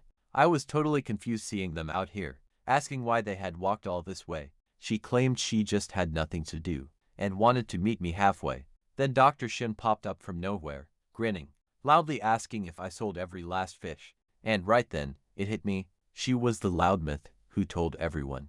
I spun around only to see the entire crossroads, crammed with local villagers, every single person there staring right at me, just waiting for my answer. I calmly told Dr. Shin the fish were sold out, and the whole crowd instantly erupted. Some were genuinely impressed. Others simply refused to believe it. Wang Baishang pointed straight at the scales, resting right on top of my basket, claiming I probably had not sold a single fish, insisting the stuff underneath was just unsold fish, and the crowd muttered in agreement. But get this, they could not see the basket actually held rice, flour, new clothes, and fishing nets, not fish. Team leader Lu just smiled quietly and headed home without saying a single word. He knew me well, almost like a real brother. I did not lie. I caught sight of Zishuang lurking near the back of the crowd, his black eye looking mostly healed. Our eyes locked for just a second, but I ignored him and kept walking home. Back home, I asked my sister-in-law how on earth the entire village found out. She glared directly at Siching. He had told Dr. Shun, and Shun did the rest. I gently told her not to worry about it. What was done, so I unpacked everything. 20 jin of rice and flour, -1 towels, 3 rags, iron wire and heavy nails for the sled, plus a brand new gill net to replace old Yan's damaged one. My sister-in-law scolded me for buying such expensive grain. Once again, I explained it was for the kids' nutrition. She scolded me for buying towels, insisting the old ones worked perfectly fine. I told her clean towels absolutely mattered. And watch this, then I pulled out that black bag. She instantly recognized the packaging from last time and froze. I slowly opened it and held up a brand new, thick black padded coat for my brother. My brother's face went cold almost immediately. I never go outside. What do I need new clothes for? Take it back. Stop wasting money. He turned his face straight toward the wall, completely refusing to even glance my way. But I already expected this. I mapped it all out on the walk back. Fine, you do not want it. I spun to my sister-in-law, putting on a perfectly calm face. Help me hold this sack open so I can pack up. I will grab more burlap bags from the shed. We are splitting up this household today. My brother glared like he was ready to absolutely explode. Watch this, I kept pushing the dramatic act, listing out my exact demands right away.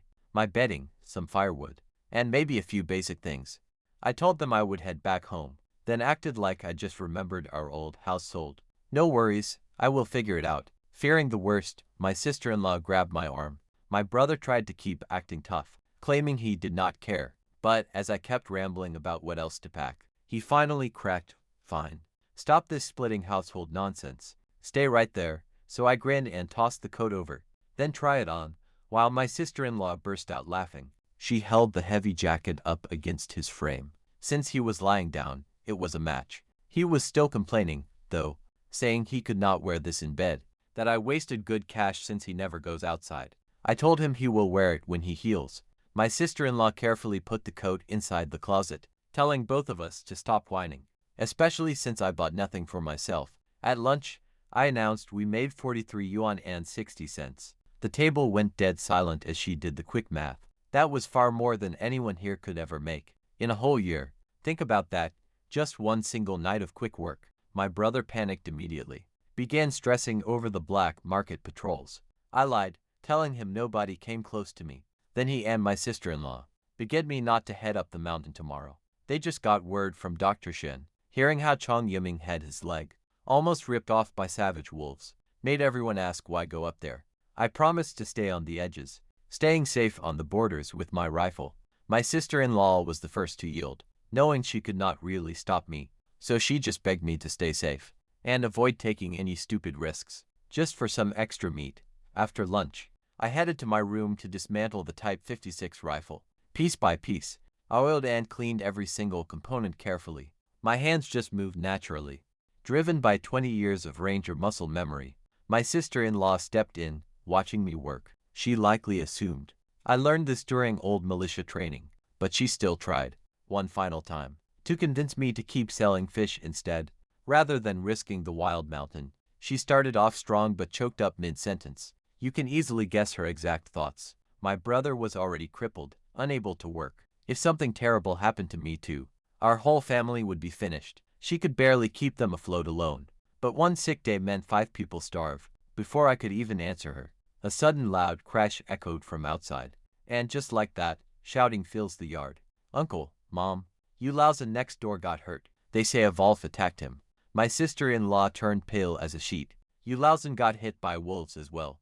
She was completely frozen, staring out the window at the absolute chaos next door. Just as team leader Lu stepped inside, it turns out Yu Laozen, Shujian's husband from the West Yard, went up the mountain with some others today, and got clawed by a wolf. Lu assured us it was nothing serious, just a minor scratch on his shin, but the guy was so incredibly slow that while running from a wolf, he just could not escape fast. There were actually 6 or 7 people in his group, and they successfully chased it away. Nobody else got hurt, except for Yu Laozen, yet he was carried in on a stretcher like he was literally dying. Blood was everywhere.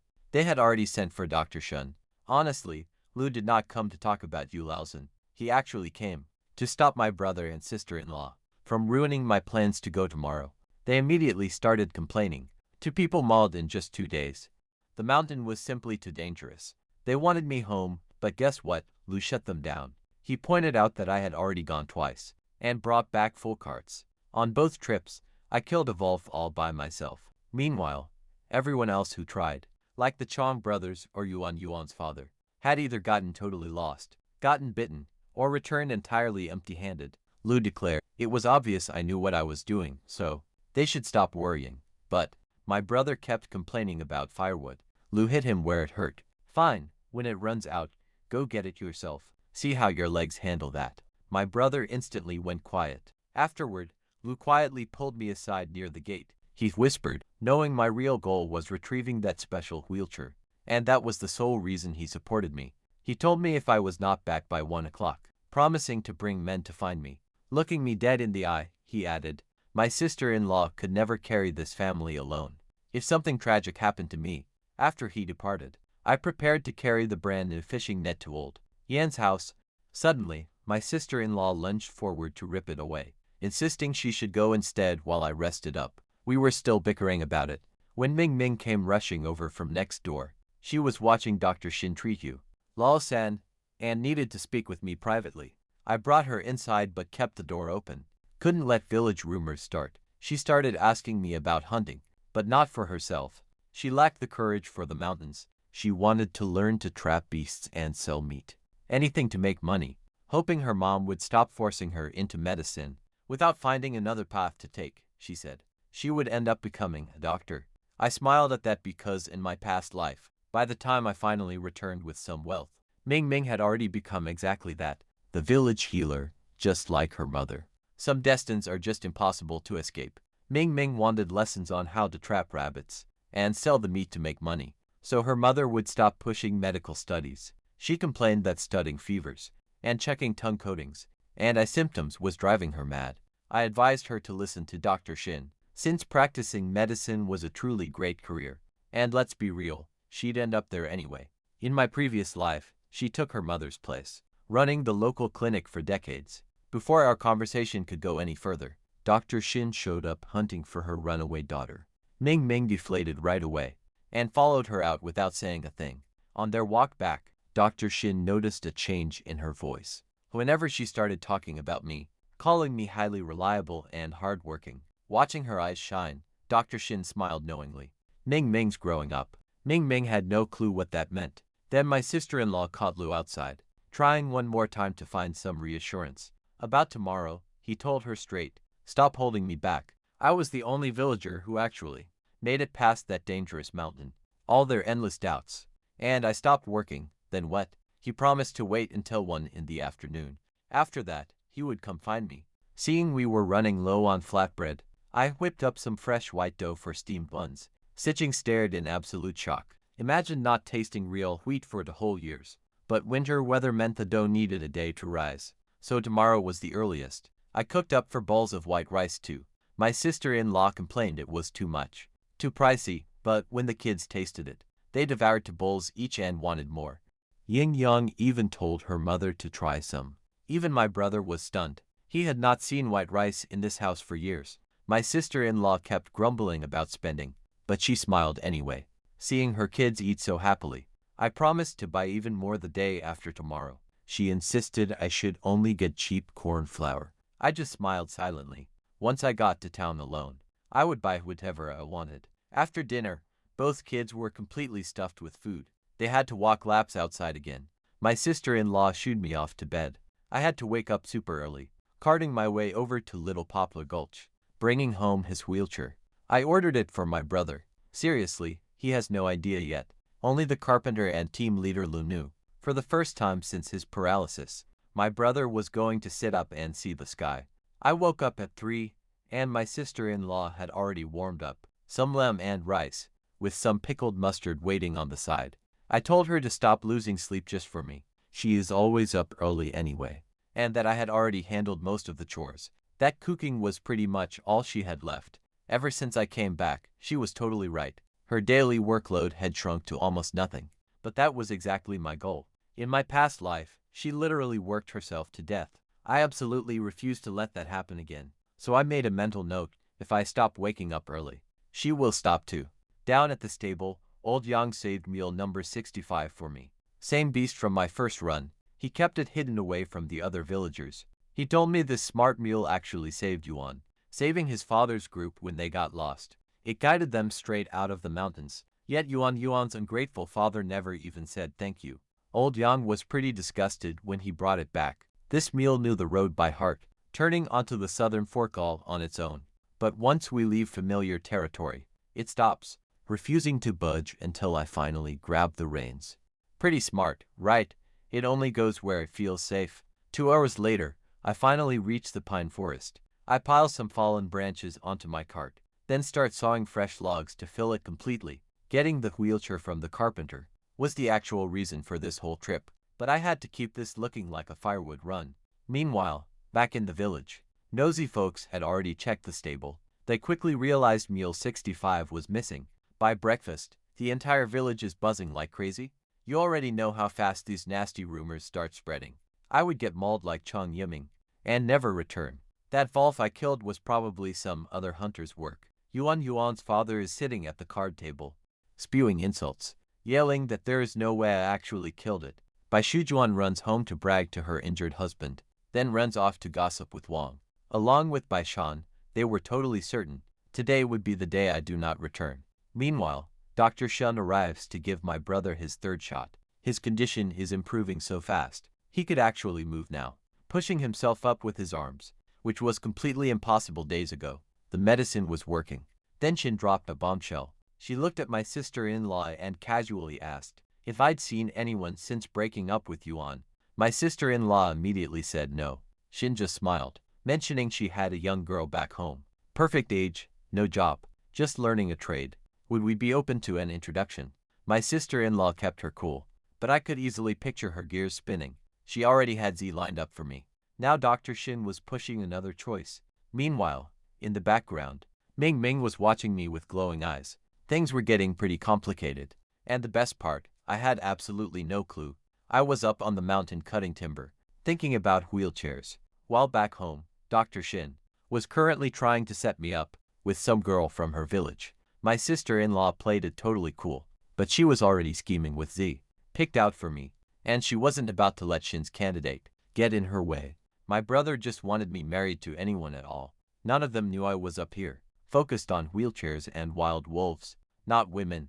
I loaded half a cord of heavy firewood in the forest, saving some room for that wheelchair I needed to collect from the carpenter. After that, I decided to see if the roe deer had returned to their old den, following their old tracks from the buck I caught days ago. Heading deeper into the thick woods, the mule walked straight up to that very tree, right where he tied it last time. The smart animal actually remembered. He finds the den, a deep pit under fallen trees, a pretty perfect shelter from the cold, and there were deer tracks everywhere. Narrow, sharp prints, clearly from a roe deer. Judging by the sizes, 3 came by. One was that medium beast frozen in his shed, but the other two never returned. Their tracks were covered in light snow, just dust blown from pine branches, meaning they were at least 3 days old. No luck, so he heads back. It was almost 10. He decides to grab the wheelchair first and hunt later. The carpenter's village was about 30 minutes away. He would pick up the chair, then head back past the North Road's southern fork, on his way back, to check the spot where Chong Yiming and Yu Lao Sang got ambushed by wild wolves. And where there are wolves, there's meat. He steers the mule south, right along the pine forest edge, finding a shortcut toward Little Poplar Gulch. But halfway there, the mule stops dead. It glares at the trees and backs up to steps. Already exhausted, he leaps down to pull, but the beast shoves him back with its head and drags the cart down a side trail. He runs right after it, shouting that it was heading toward a ravine. Sure enough, it stops right at the edge of a 6-meter drop. He grabs the rope, trying to pull it back the way they came. It refuses to budge, pulling the opposite way, completely resisting going down that path. When we get home, old Yang is going to starve you. He grumbles, so much for being smart. But look closely at the trail behind them, right under a yellow birch tree. On the other side, a massive gray shape suddenly appeared, with glowing yellow eyes locked onto them. A wolf, just one. What are you even scared of? He mutters. I yanked the rifle from its cloth wrap, and quickly clicked off the safety. I raised the barrel, but before I aimed, another shadow appeared, creeping out from a pine on my left. This thing was massive, way bigger than the first. Ah, my bad, buddy. My mistake. The startled mule backed away, glaring at me. No time for apologies right now. My finger was already tightening on the trigger. I scanned the dark trees for wolves. Suddenly, a chilling howl echoed from the right, meaning at least one more was out there. The wolf right in front of me leapt, going straight for my throat, while the bigger beast circled around to strike me from behind. A coordinated pincer attack. These beasts are incredibly smart, but I didn't panic. I had dealt with worse back in my ranger days. As the lead wolf lunged closer, I quickly ducked and rolled aside. The second I stopped, I whipped the gun around, aiming directly at the one behind my left, and let instinct pull the trigger. A bullet punched through its head, dropping it instantly.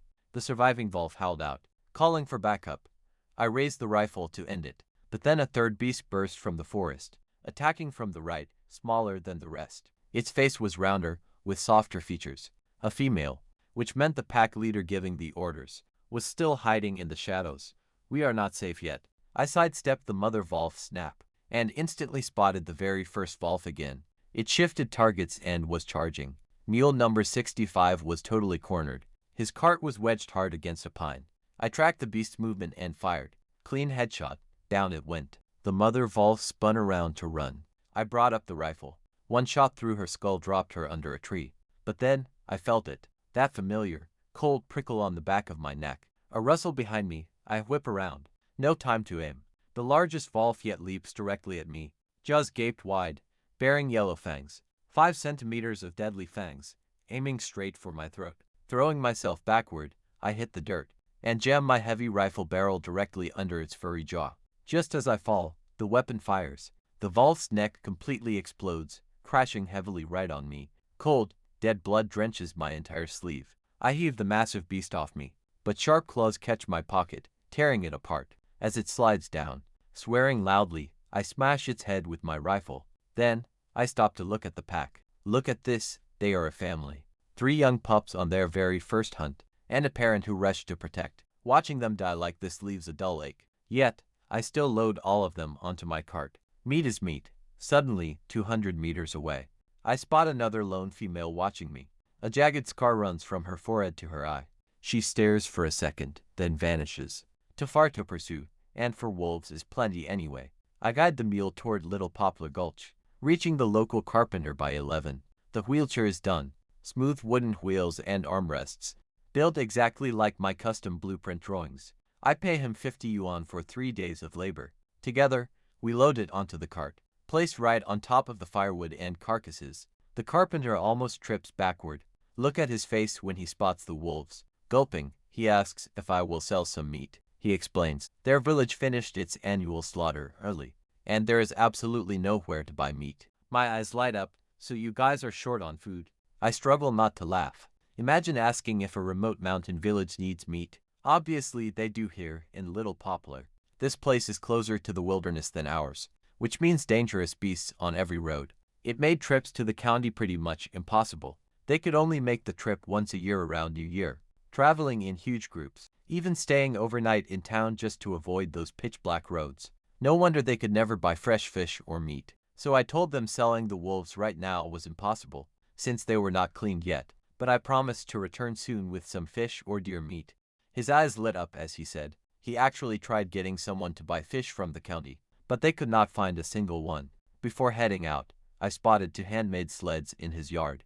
Real, sturdy one, built with proper crossbars and strong wood joints. Honestly, way better than my cheap stick contraption. He sold me one for 50 funds since it was already a month old. I quickly loaded it onto the cart, right alongside that wheelchair and those 4 dead wolves. I covered everything with branches and headed home. Even the mule seemed to understand I was in a hurry. It carefully picked smooth paths and kept a steady pace, without stumbling even once the entire way back. I held the wheelchair tightly with one hand, making absolutely sure nothing fell off. Meanwhile, back in the village, folks had been staring down the western road all morning. My sister-in-law had already made 2 quick trips to check the north road, while my brother kept checking the clock, getting more and more anxious. It was already past noon, and I still was not back. Our team leader, Lou, was literally about to borrow a cart to come find me, when I suddenly rolled in from the far west of the north road. Spotting the wheelchair immediately, he grinned. He hopped right onto the cart to help me bring it home, saying I could not lift my brother into it all alone. The neighbors rushed over to see what I had brought back. But get this, not everyone was happy. Chang Yushin was standing right at his gate, face looking dark as a storm cloud. His younger brother, Yaching, whispered that I must have gotten lucky again. No wolves, just another full load. Yushin's jaw tightened. He told Yaching to keep watching me. He wanted to know when I was heading up the mountain again. Then, he laid out his cruel plan. He would scatter raw meat along the path I always took. The bloody scent would draw wolves right into my path. He thinks he will never run into wolves. We will definitely make sure. Meanwhile, my sister-in-law was running back toward the north road. That is when she spotted me turning the corner with the cart. She stopped dead, staring at the wheelchair, sitting right on top of the firewood at home. My brother saw it and immediately started complaining about it. He claimed his bad back could not handle sitting up, accusing me of wasting money again. Same old song. I did not even argue. Instead, I silently started taking the entire wheelchair apart. Right in front of his face, I removed both armrests. Then, I lifted the front panel into position and released the backrest so it dropped completely flat. Armrests gone, backrest lowered, and front panel up. Just like that, the entire thing became a flat board. It was perfectly level with the bed's edge. Everyone went silent. Look at her jaw dropping. She had traveled all the way to town months ago, looking at wheelchairs, but every model there was the sit-up only kind. She had never seen one where the back could lay flat. I explained the backrest was fully adjustable. My brother did not have to sit straight up. He could raise it up just a tiny bit, whatever felt comfortable, and since the board lined up exactly with his bed, he could slide himself right onto it, without anyone ever needing to lift his bad back. My sister-in-law immediately laid down old clothes on the wheelchair for padding, then helped my brother slip into the new coat I bought him, got his pants on while he inched sideways. By the time he finally reached the edge of the bed, He was completely drenched in sweat but grinning ear to ear. Ying Ying and team leader Lu held it steady, while my brother slowly, carefully slid himself onto it. It took a few minutes, but nobody rushed him. Then, I slowly lifted the backrest. 10, 20, 30 degrees, watching his face closely for any sign of pain. He kept telling me to lift, but I stopped at roughly 60 degrees and braced it with a sturdy wooden beam. He slowly looked around, like he was actually seeing it all for the first time, after staring blankly at the same flat ceiling for months. Suddenly, he could see the cabinet, the window, the kids, and his wife's face from a normal angle.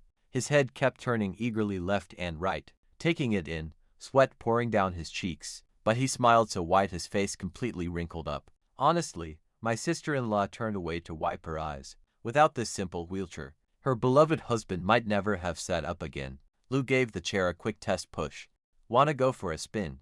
My brother's eyes instantly lit up. "Let's go."